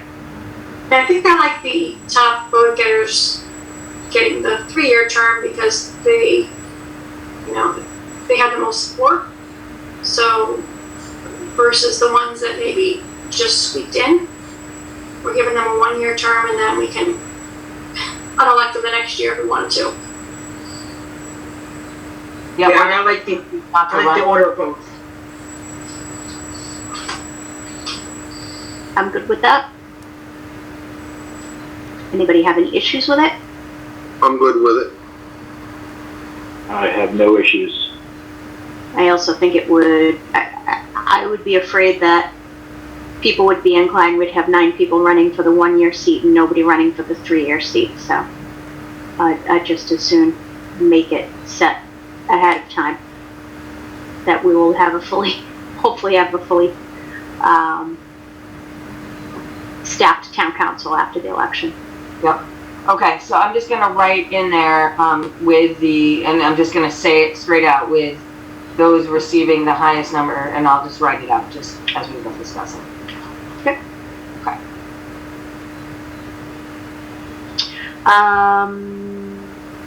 One note here within C, Lauren, is we did change the Norton Housing Authority from, right. So we gotta switch that over here. We do. Okay. And then Sandy had a question which I agree with. This must be held over from North Attleboro, who I think specifically elected a town council president. Yes. Okay. Can we, so you had said 2 for a 3-year term, so I think my inclination was to make the largest number, so 3 and 2 and 2, yeah, to go with the top 3 getting the 3-year terms. Sure. Okay, and then the next 2, and then the next 2. People comfortable with that? That makes sense. We get a 2-year term, and the last of the highest vote getters would get the 1-year term. That's what I meant. I just couldn't do my math. Okay. Okay. That seems perfectly reasonable. Okay. And then after that, everyone will be elected for 3-year terms. Okay. So in this case, this meeting under E, who is it called by? So the choices would be the person oldest. It could be the person, well, why don't you just choose it called by the person with the highest number of votes? Works for me. I guess the only other choice would be the town clerk calls it without anybody else calling it. They've got enough to do. Okay.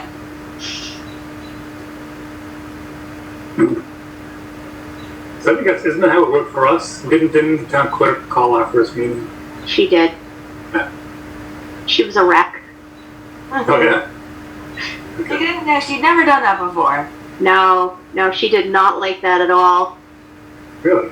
No, we had a conversation afterwards. She was an absolute wreck. Oh. I actually felt very badly for her. But Lauren was there. Lauren was there and got her through it. She turned it over to you pretty quickly, I thought. It's kind of my recollection. What was that? Because we took the vote and you took over, I thought. Yeah, no, I didn't enjoy that myself. Lauren was there to help. Yes. It's daunting. Oh yeah. It still is daunting, to be quite honest. I guess the reason I asked the question sort of was, I guess I was thinking the town clerk, actually, in some ways I thought made sense, because everyone else was really nervous. First time a lot of these people have ever done something like that. Yeah.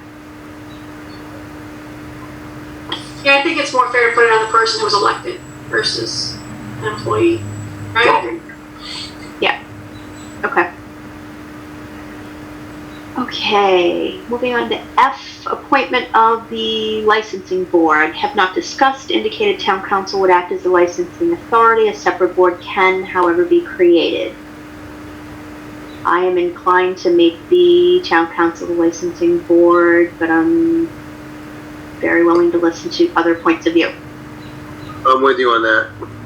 I don't think you need another board for licensing. If someone serves a minor, they got to go in front of the councilman anyway. So, right now the selectmen they do it. So, why have another board? I think they should leave it to the councilman. Okay. Does anybody have a different opinion? I agree. Is there any reason why we would want it to be another board that maybe we're just not thinking of? Just my Lauren question. It can be a lot of work, and sometimes it's nice for the council to not have to jump into something that requires, that requires dealing with number one sensitive information, Cory check stuff, that can be political in nature and uncomfortable. And for enforcement and that kind of thing, it gives them a little bit, of distance from that.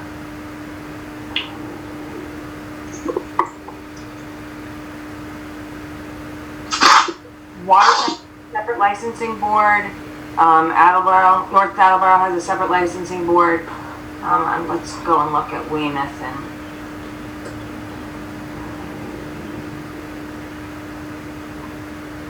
Yeah, the Weymouth has a board of licensing commissioners. I'm just looking to see who's on it. Town clerk, director of municipal licenses, the chief of police, the chief of fire, director of public health. And I would say that that's directly related to what I had just brought up, those same kinds of things.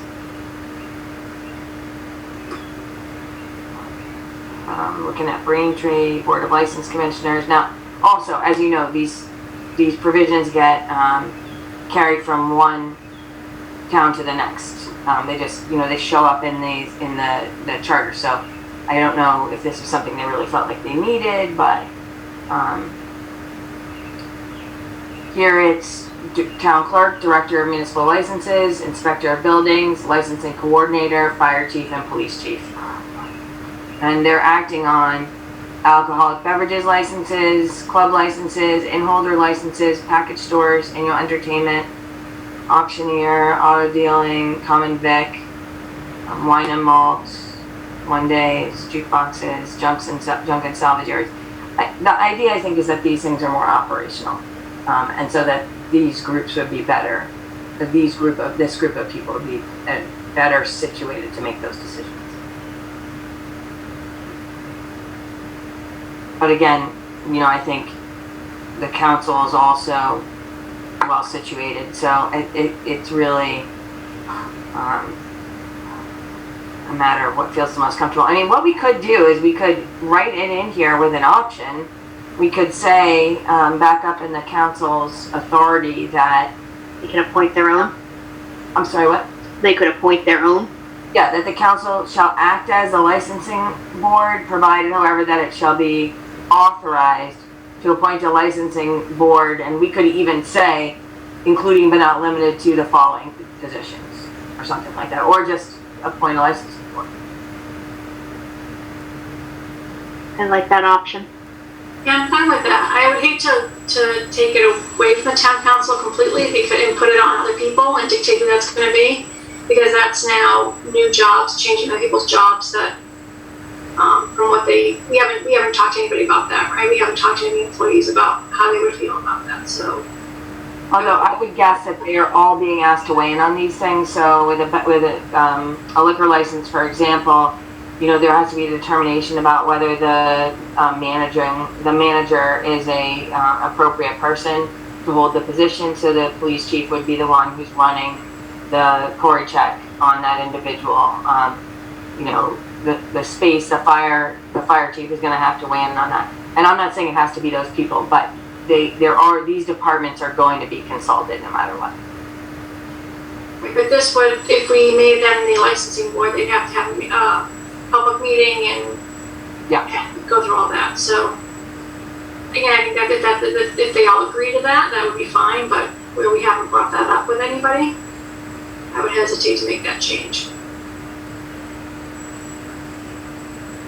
And I think again, the town council can decide if they want to take that on or appoint their own committee for that.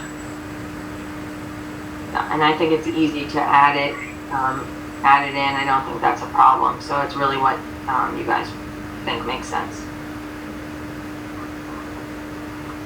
I'm in favor of letting them make that determination. Do we have to, if we give them the authority to outsource, for lack of a better word, that committee to a different group, do we have to identify who is in that group, or can we let them make that determination? I mean, if you're asking me from a legal point of view, Laura, that it does not have to be said here. It can just say, the town council shall act as a local licensing board or may at its discretion appoint a committee for such separate licensing board for such purposes. Perfect.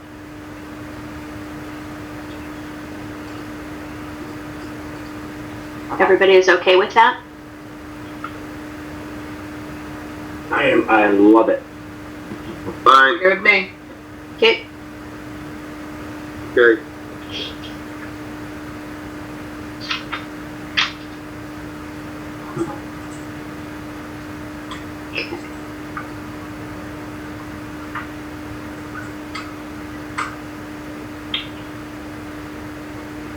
Lauren, let us know when you're ready. Oh, I'm ready. I see you typing. I don't want to. Nope, I'm good. Okay.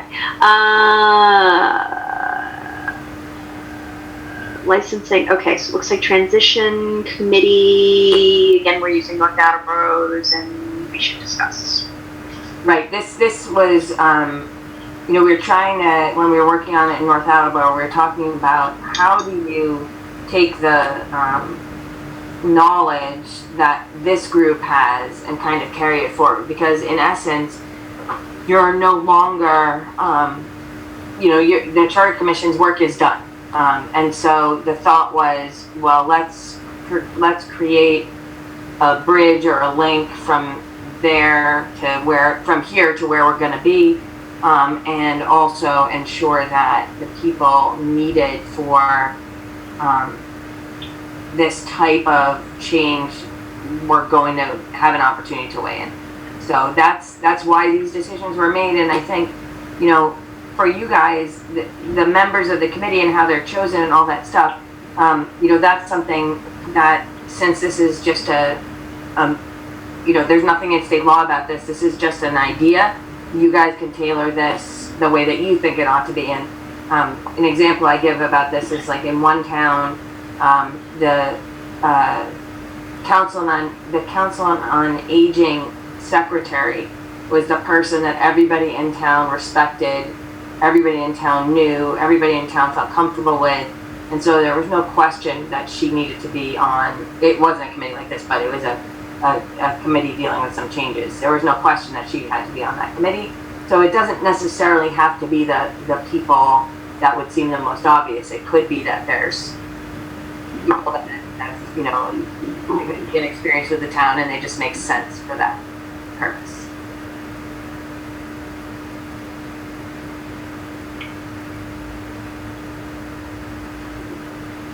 What are our thoughts on this committee?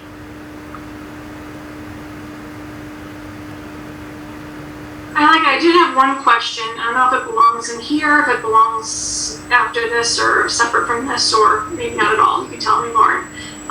One of the things that I'm concerned about is the DPW, how that gets formed. I just don't want to see it sit there. We put in the charter, right? But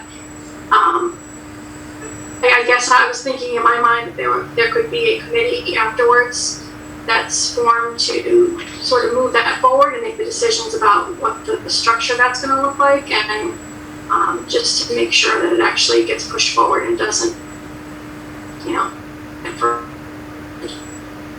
So Sandy, are you thinking like a different committee, not the general transition committee, but a DPW transition committee? I don't know what the best route is, if it should be a separate one from this or if it should be part of this. I think if you want to ensure that it exists and it has its own charge, I mean, perhaps you make this transition committee and then you say, and there shall be a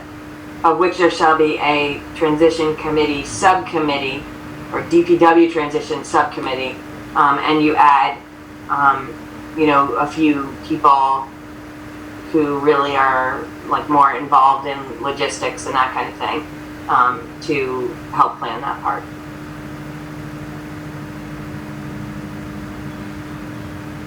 Yeah, I like that idea. I don't know how everybody else feels.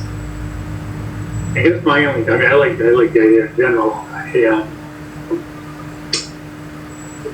When we were talking about the DPW, I don't think most of us envisioned the DPW was going to be there, and but perhaps for years, because there's funding issues and things like that, contractual issues. So it's not like to me, it's not going to be a committee that's going to be like have a life 30 days or 60 days. It's going to be, could be years if you actually get to that point.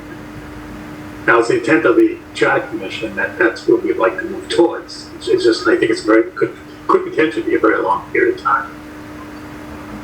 If a DPW passes in the council and goes to the town and it passes, there's going to be a lot of contracts that have to be opened up for the water and the highway department. It's going to take years to make a DPW. There's a lot of paperwork involved making that, because people are going to file a grievance.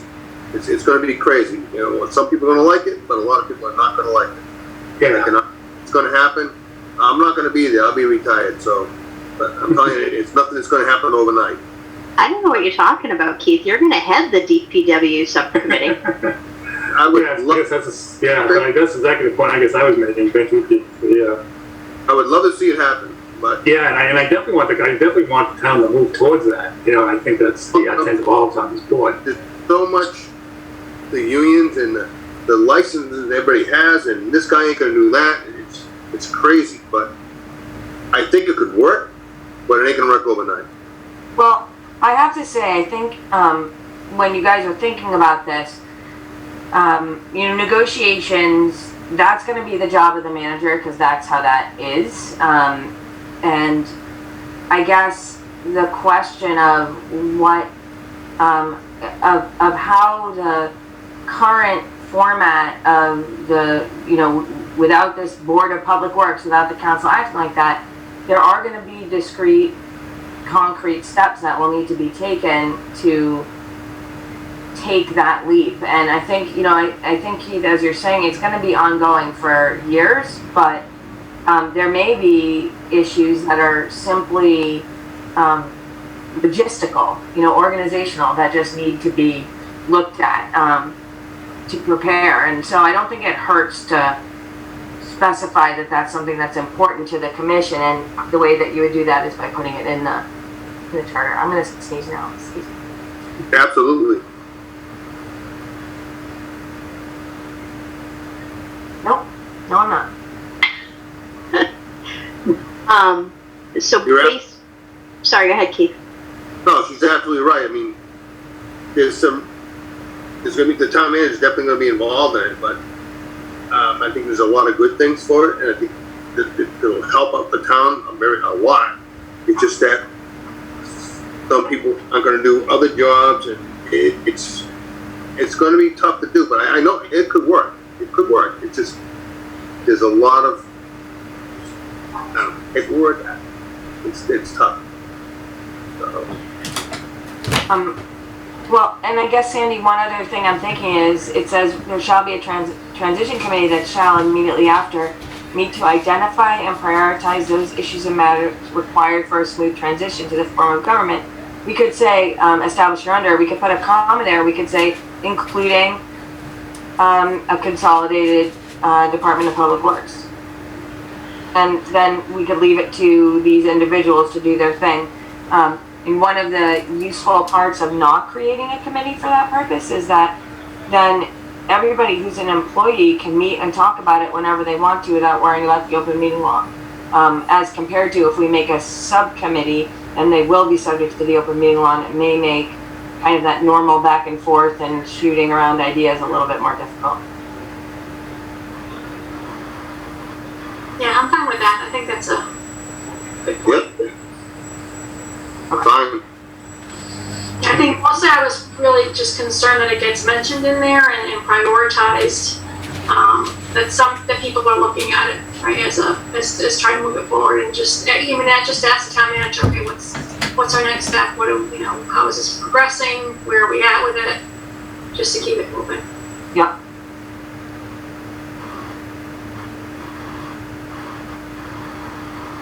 Did you guys, do you want to keep, and I know there's a new moderator. Do you feel like the moderator would be, a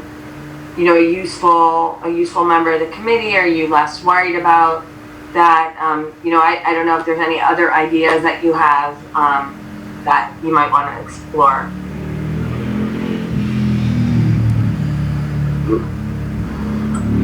Like, for example, do you want to include any town employee other than the manager?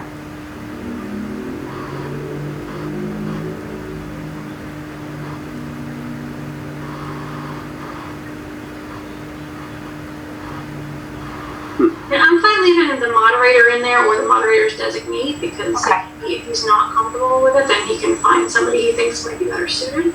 Yeah. Sure. I'm thinking maybe the prior moderator. Right. I feel like he, even though we have a new moderator, I don't feel like that. I think he could choose someone objectively. Like, that's partly what we elected him for, is to choose objective, members of FinCom right now. But he can choose somebody for this. Absolutely. So then you're comfortable with those members. I guess, do you want to add any, or do you feel like that's a good group? Leave it and leave it like that. I think that's a good group. What about FinCom? Should we think about something on FinCom? Good idea.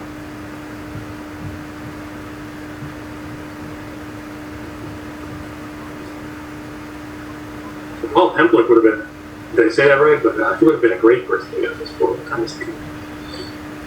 Well, he could be their designee if nobody wanted to do it. Yeah, I don't know any idea what his wanted involvement in accounting is anymore. Yeah. But All right, so membership in the Transitional include the board chair, select board chair or their designee, charter commission chair or their designee. 2 members of the charter commission is determined by the commission, so there's 4. Moderator is 5. I guess when it comes to FinCom, it's probably, other than perhaps the Board of Selectmen currently, and perhaps the Charter Commission, ourselves. I mean, there's nobody who understands the inner workings of this town better than the FinCom. You want to increase it to 7 and have FinCom designate 2?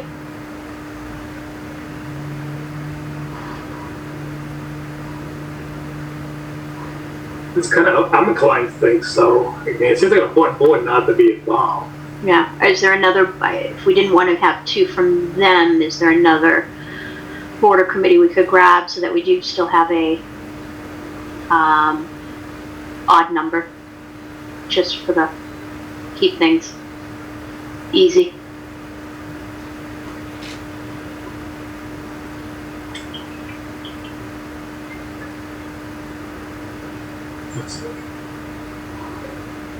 Why are you just playing devil's advocate, Laura, or do you not think we should have 2 from FinCom? No, I was thinking 2 from FinCom to make it just an odd number. But if there was another board that somebody was thinking that could have representation, then 1 from FinCom and 1 from that board. But no, I have no issue with there being 2 from FinCom. I just was trying to keep it an odd number.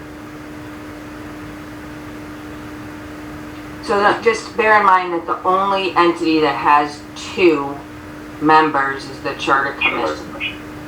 Yeah. It's actually 3. 3, because it's the chair plus 2 more. Right. I think the idea there was that the chair could designate, and I don't know if you guys read all the way through, but it also says that if any of those people decide to run for office as a town councilor, that they resign from the committee.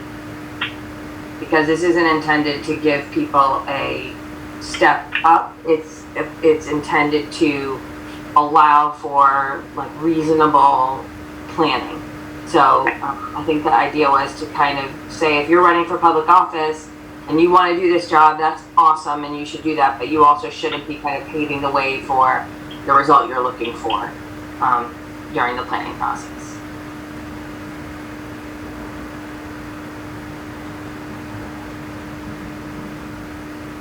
Okay. I'm just looking at the other.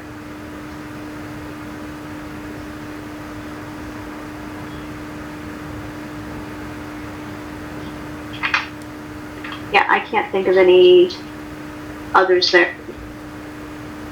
Anybody else have any other boards or committees they think might be well represented here? I think 2 from FinCom, and then if we come up with something, another board, unless, between now and next week, or even between the final draft. Yeah. If someone brings us up, that's, I don't know, something we forgot, I think that would be a good addition. Okay. I'm in agreement. Everybody else? Good. Good. Okay. All right, we talked about, and we're gonna put the DPW. Are we gonna mention it here?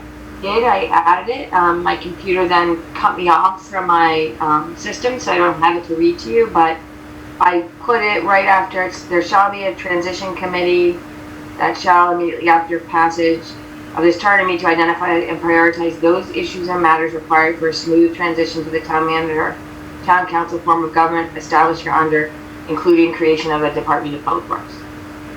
Okay.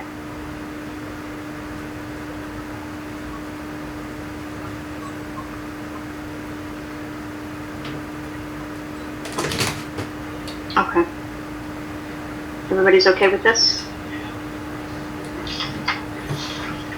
So, do you guys like the idea, Laura, can you, since my computer won't allow me, will you scroll back up to the special election? Yes. So, I just want to make, so when do you guys typically have your election? What month? April. April. So, this process essentially, so if this passed in that April, we need to deal with the date because it's not right, then or is it? It is right. Then essentially the board would call for a special election to be held sometime during June. So it would cost money, and I know that's one of those questions that's always asked in connection with, like, how much is this charter going to cost us? It would cost as much as a special election would cost. So just bear that in mind. You know, when you're thinking about appropriations and that kind of thing, it may be something that, you know, the town manager and the FinCom want to keep in mind when they're planning budgets for next fiscal year.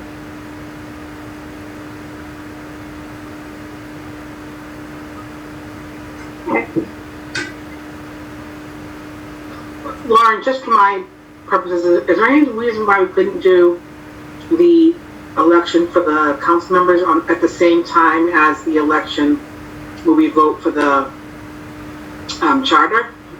Yeah, I mean, believe it or not, you can't put any offices onto the ballot unless there's legislative authority for that. And this would provide the legislative authority. So you'd have to wait until this was approved, or you could go to the general court and ask for a special act that would allow you to put both on at the same time. But otherwise, there's no authority to do that. Those council positions don't exist unless this is approved. Okay.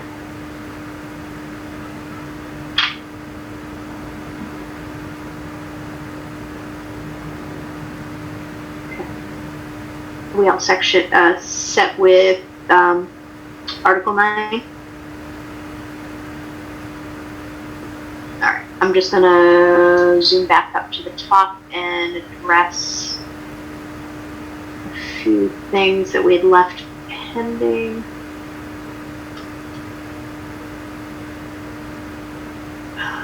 Okay. Sandy had a question with regards to 2-1 composition, eligibility, term of office. 2-1. I'm back on. For anyone who cares, I'm back on. Okay. Does this need to specify the terms are staggered? So it doesn't, Sandy, because we're staggering the terms in the election, but we can say for rotating terms, which is fine. But we're not.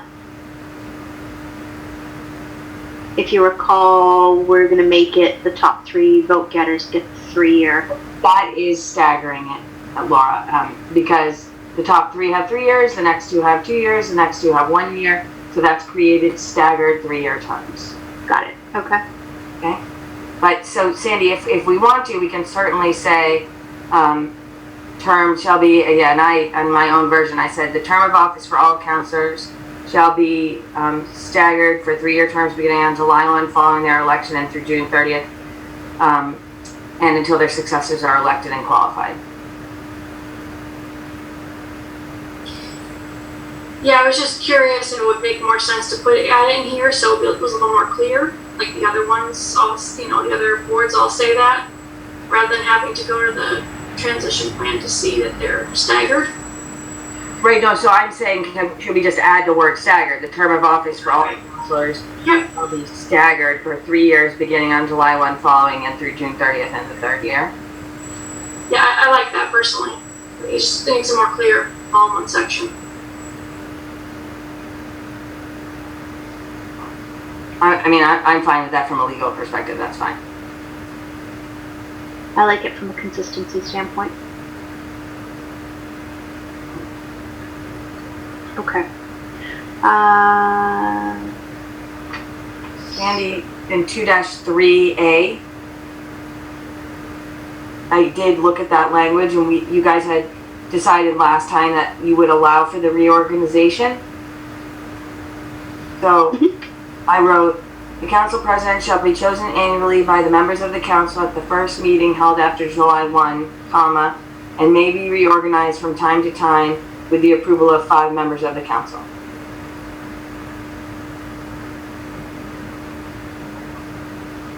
Perfect, thank you. Okay. Next question. sorry, I'm looking at two different drafts. We're gonna go to 3-6B.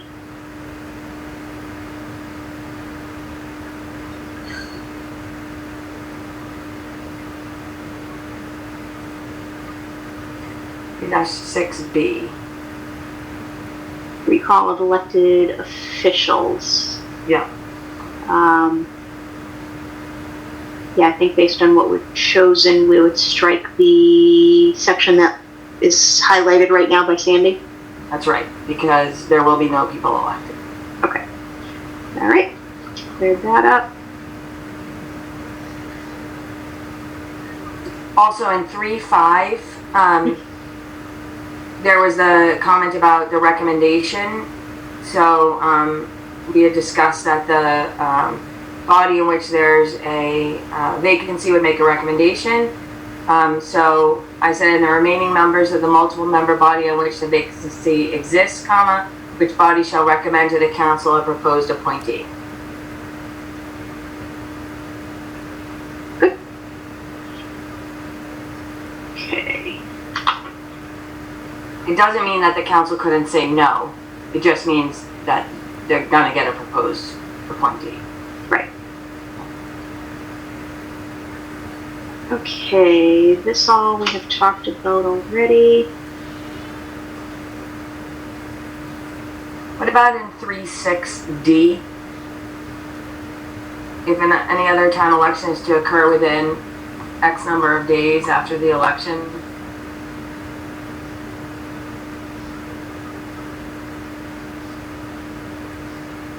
I know we shortened the low end, Right. and I forget what the I don't think you decided that. yeah, on the low end we switched it from 64 to 35. Right. Yep. Any town elections to occur, so we had town council shall postpone. No, this is to avoid a situation, Laura, where there's an election coming right up. Right. But 100 days is different if we needed at least 64. So 100 was like not that much longer, but this is this is a lot longer. So I don't know if to say 75 or 70, like, or 64 or something. 70 is double. Yep.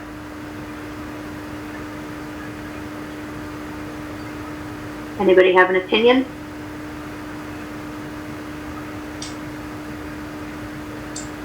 No, I think 70 makes sense. Okay. Okay.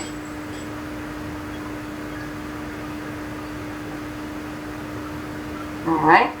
All right. Yell if you have things you'd like to clarify, Lauren.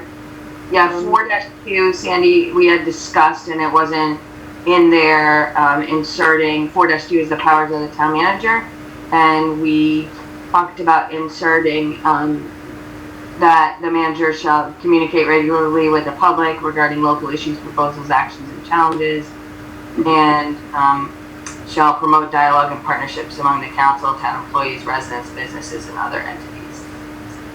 So I added that as a new subsection T, and I made the T.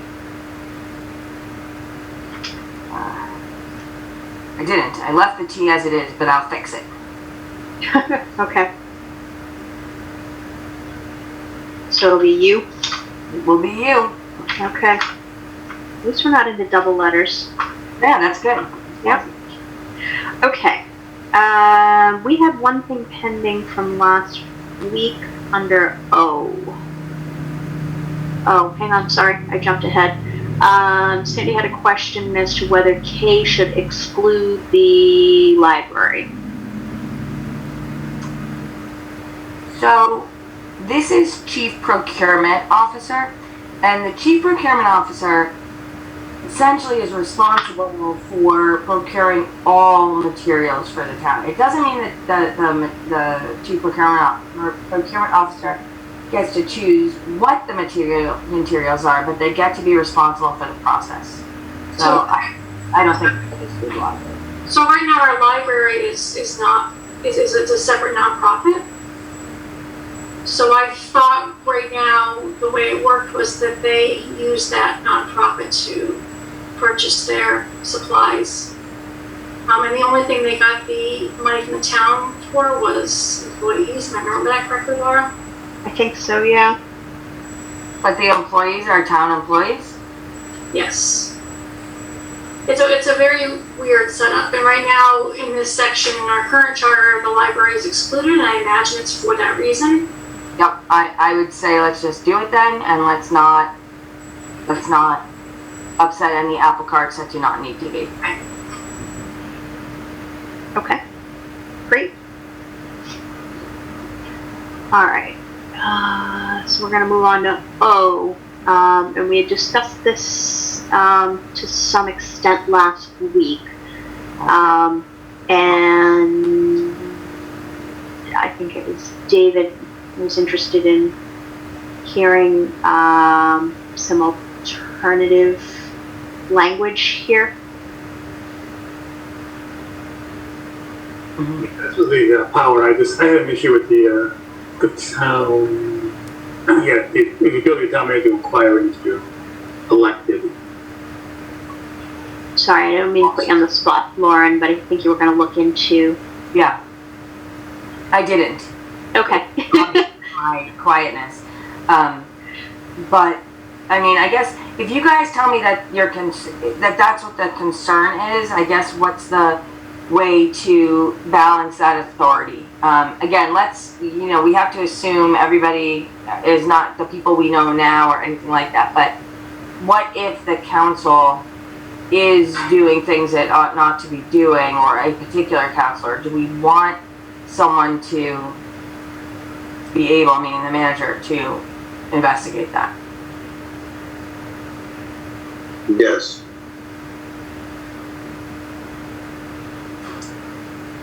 So should we add something like, provided, however, that, and Laura, I'm trying again to write on your document. I'm using my map. Sorry. Should we add something like, provided, however, that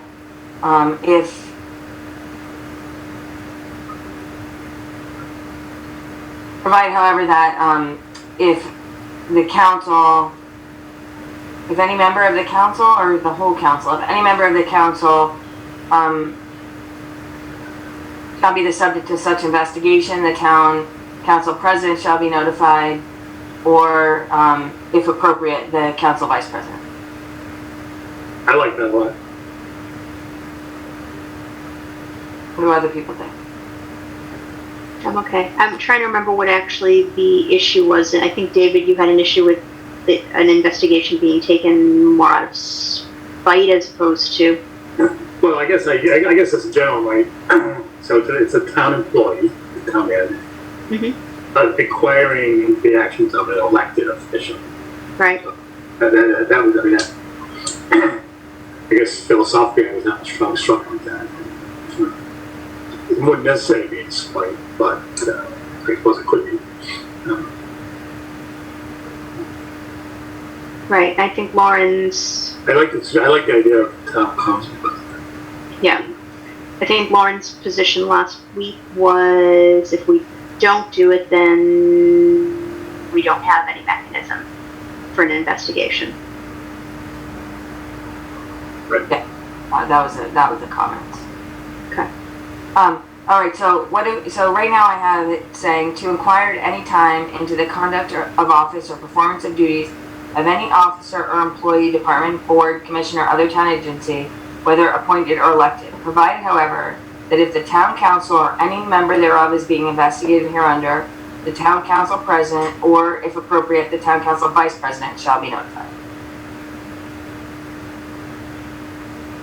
Everybody's okay with that? It's fine. Good. Okay. That was easy. Alrighty.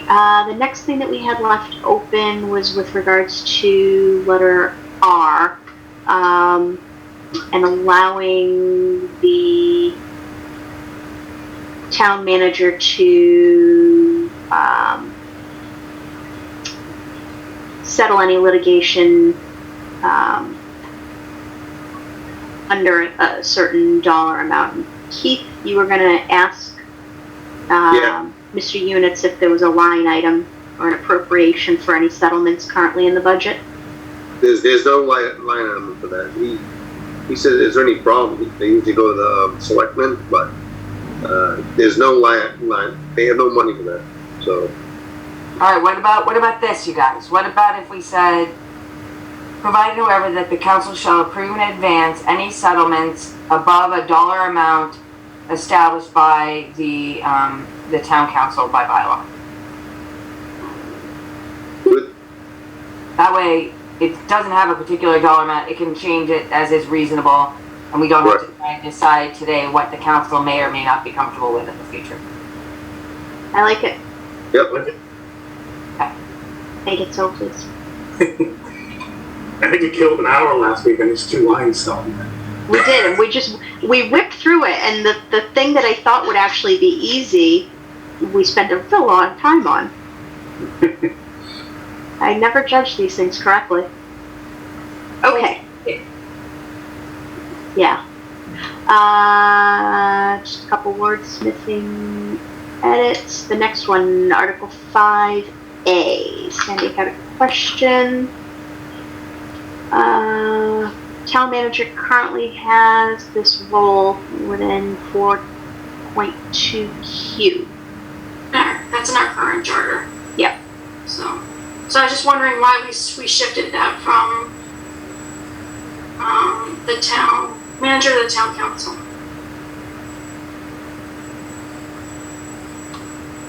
So, bylaws are approved by the town council. That's why.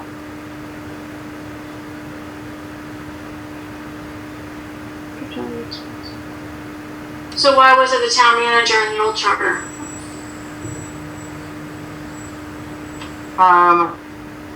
Let me look. So it's 5. Just 1 sec. I know my computer's gonna throw me off because I had the audacity of looking somewhere else. Organization. So I will tell you that I hate these.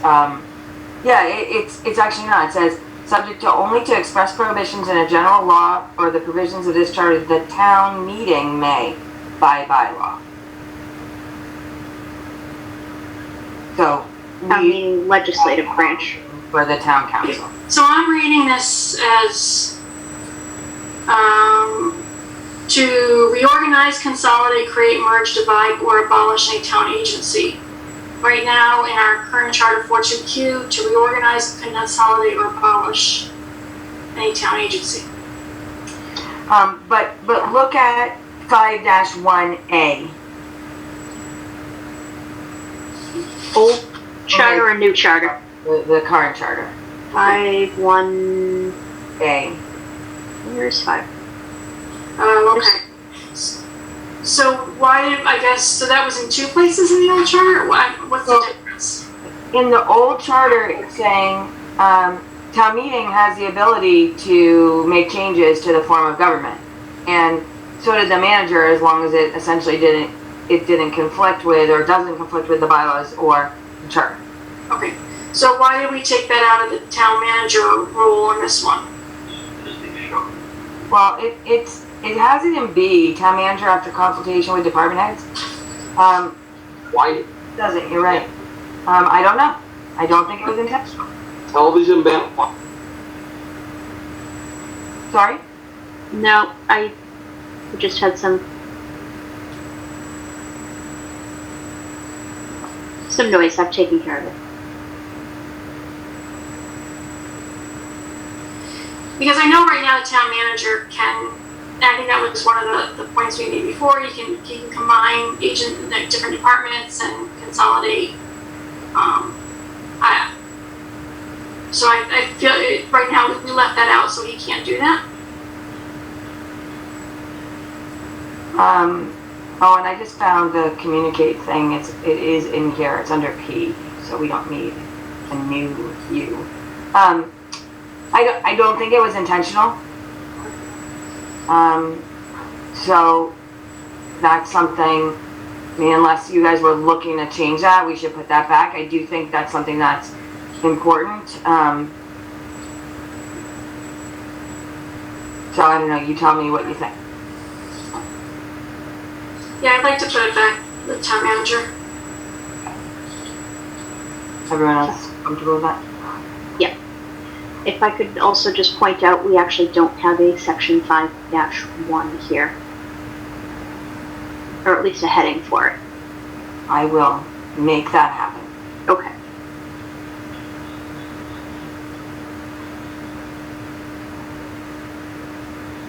Oh, you know what's super funny though?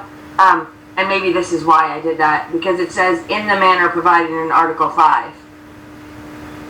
And so it's referring us back to that other section that we were just looking at, the 5-1. Does that make sense? I can't find, we don't have a 5-1 identified, so I'm not quite sure where we're referring. Okay, hold on, sorry. That's okay.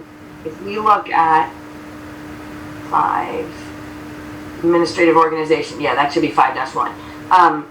So 5-1A, right, says, B says the town manager, after consultation, can prepare and submit to the council plans of organization. And so basically what 4.2Q is doing is it was sending us to Article 5. Okay. So it's just, I didn't have it there twice, I just have it there once. Got it. And Article 5 is town meeting. Yes. Okay. Well, no, in Article 5B, 5-1B, which it should be, the town manager, after consultation with department heads, that's the administrative change. And if you go back to 4-2, it says reorganize, consolidate, or abolish in the manner provided in Article 5, town agencies. So option number 1 in Article 5 is for town meeting to change it by bylaw. And option number 2 is for the town manager to do it after notification to the council and the council's ability to essentially veto it. Okay. So I just don't have it in both places. Got it.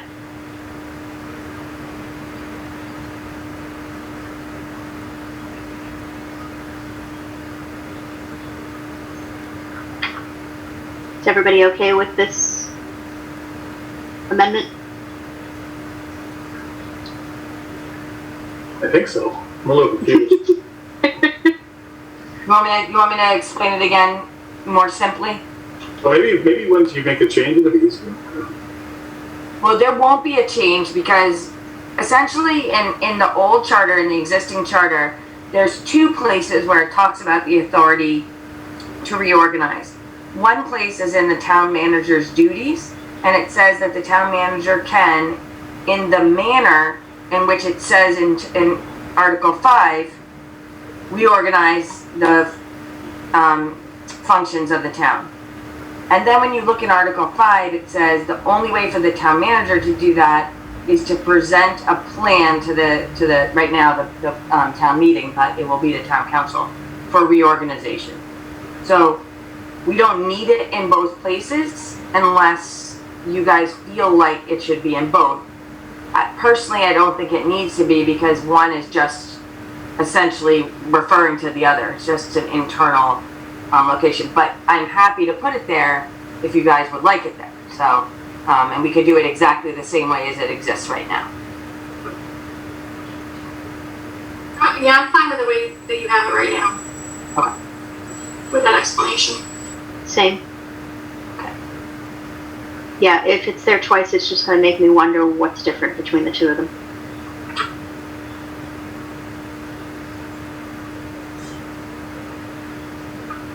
Okay. Okay. All right. I'm going to move to, I think, 6-8. edit. 6-8, long-term financial forecast. Since our finance committee is going to be a subcommittee of town council. Yep. Submitted to the town council. Okay.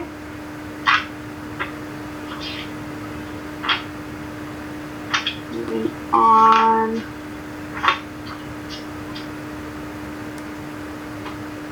Looks like we're going to article edit. That would change. Yep.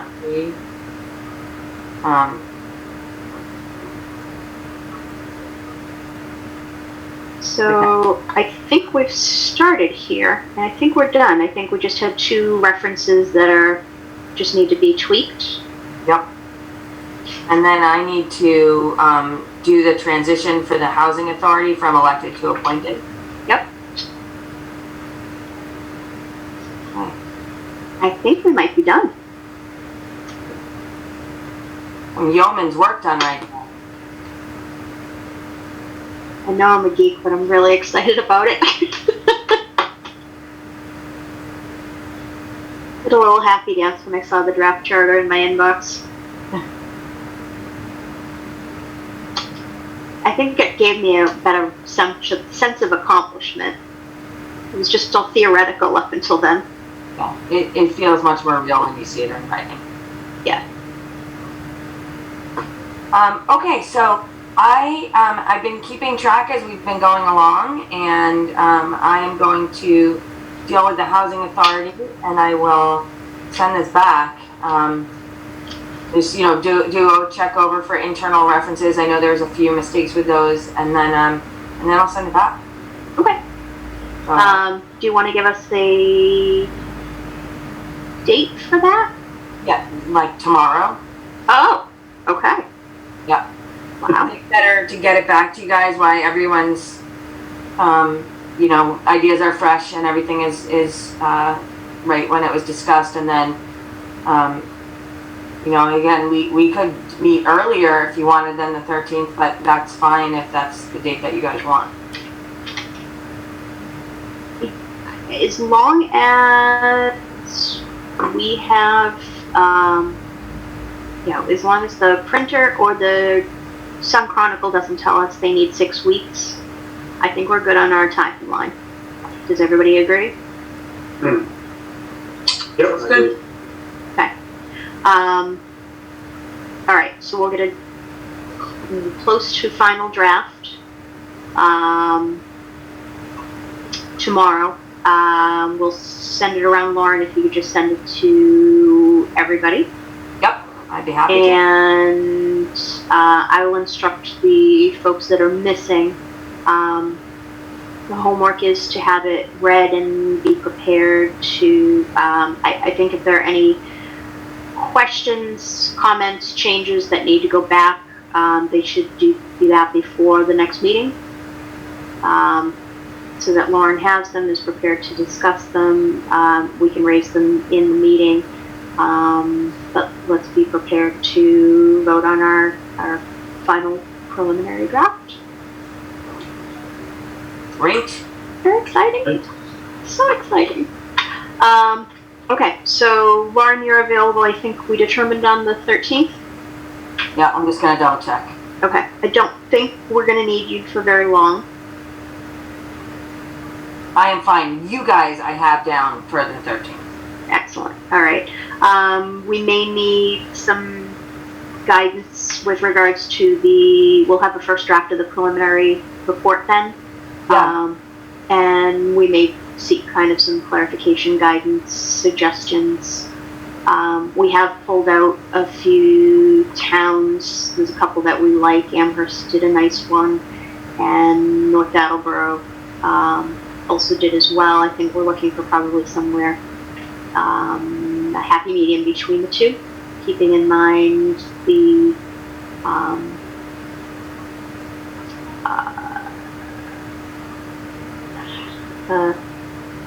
attention span, I guess, of of folks, and we don't want to tax them too much, and a lot of them very much like to just kind of bottom line it. So I think we're going to try and keep it succinct.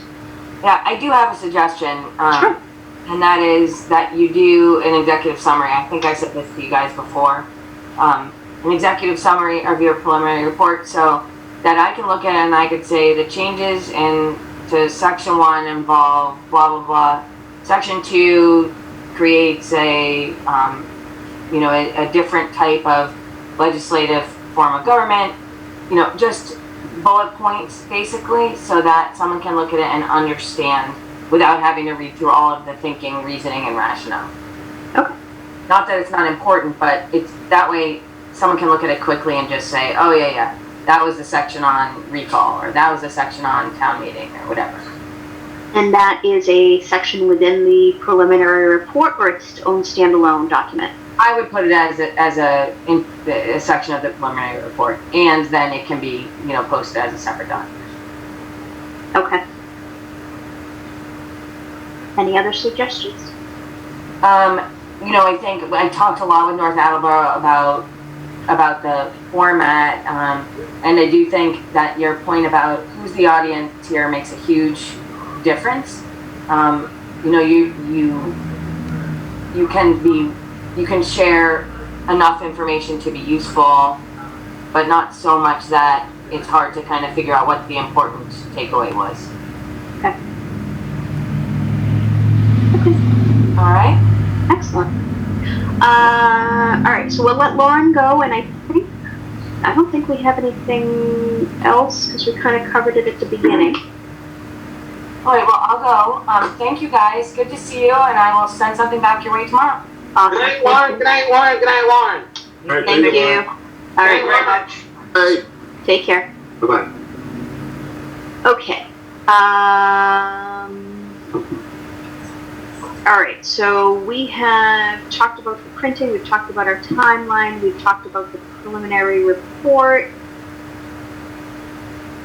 we've talked about hearings, platforms that we're going to use for communication. I think we're all set. Does anybody else have anything they want to discuss tonight? Okay, our next meeting is July 13th. And we will vote on the final version of the draft charter. I will take a motion to adjourn. A motion to adjourn. Second? I'll second it.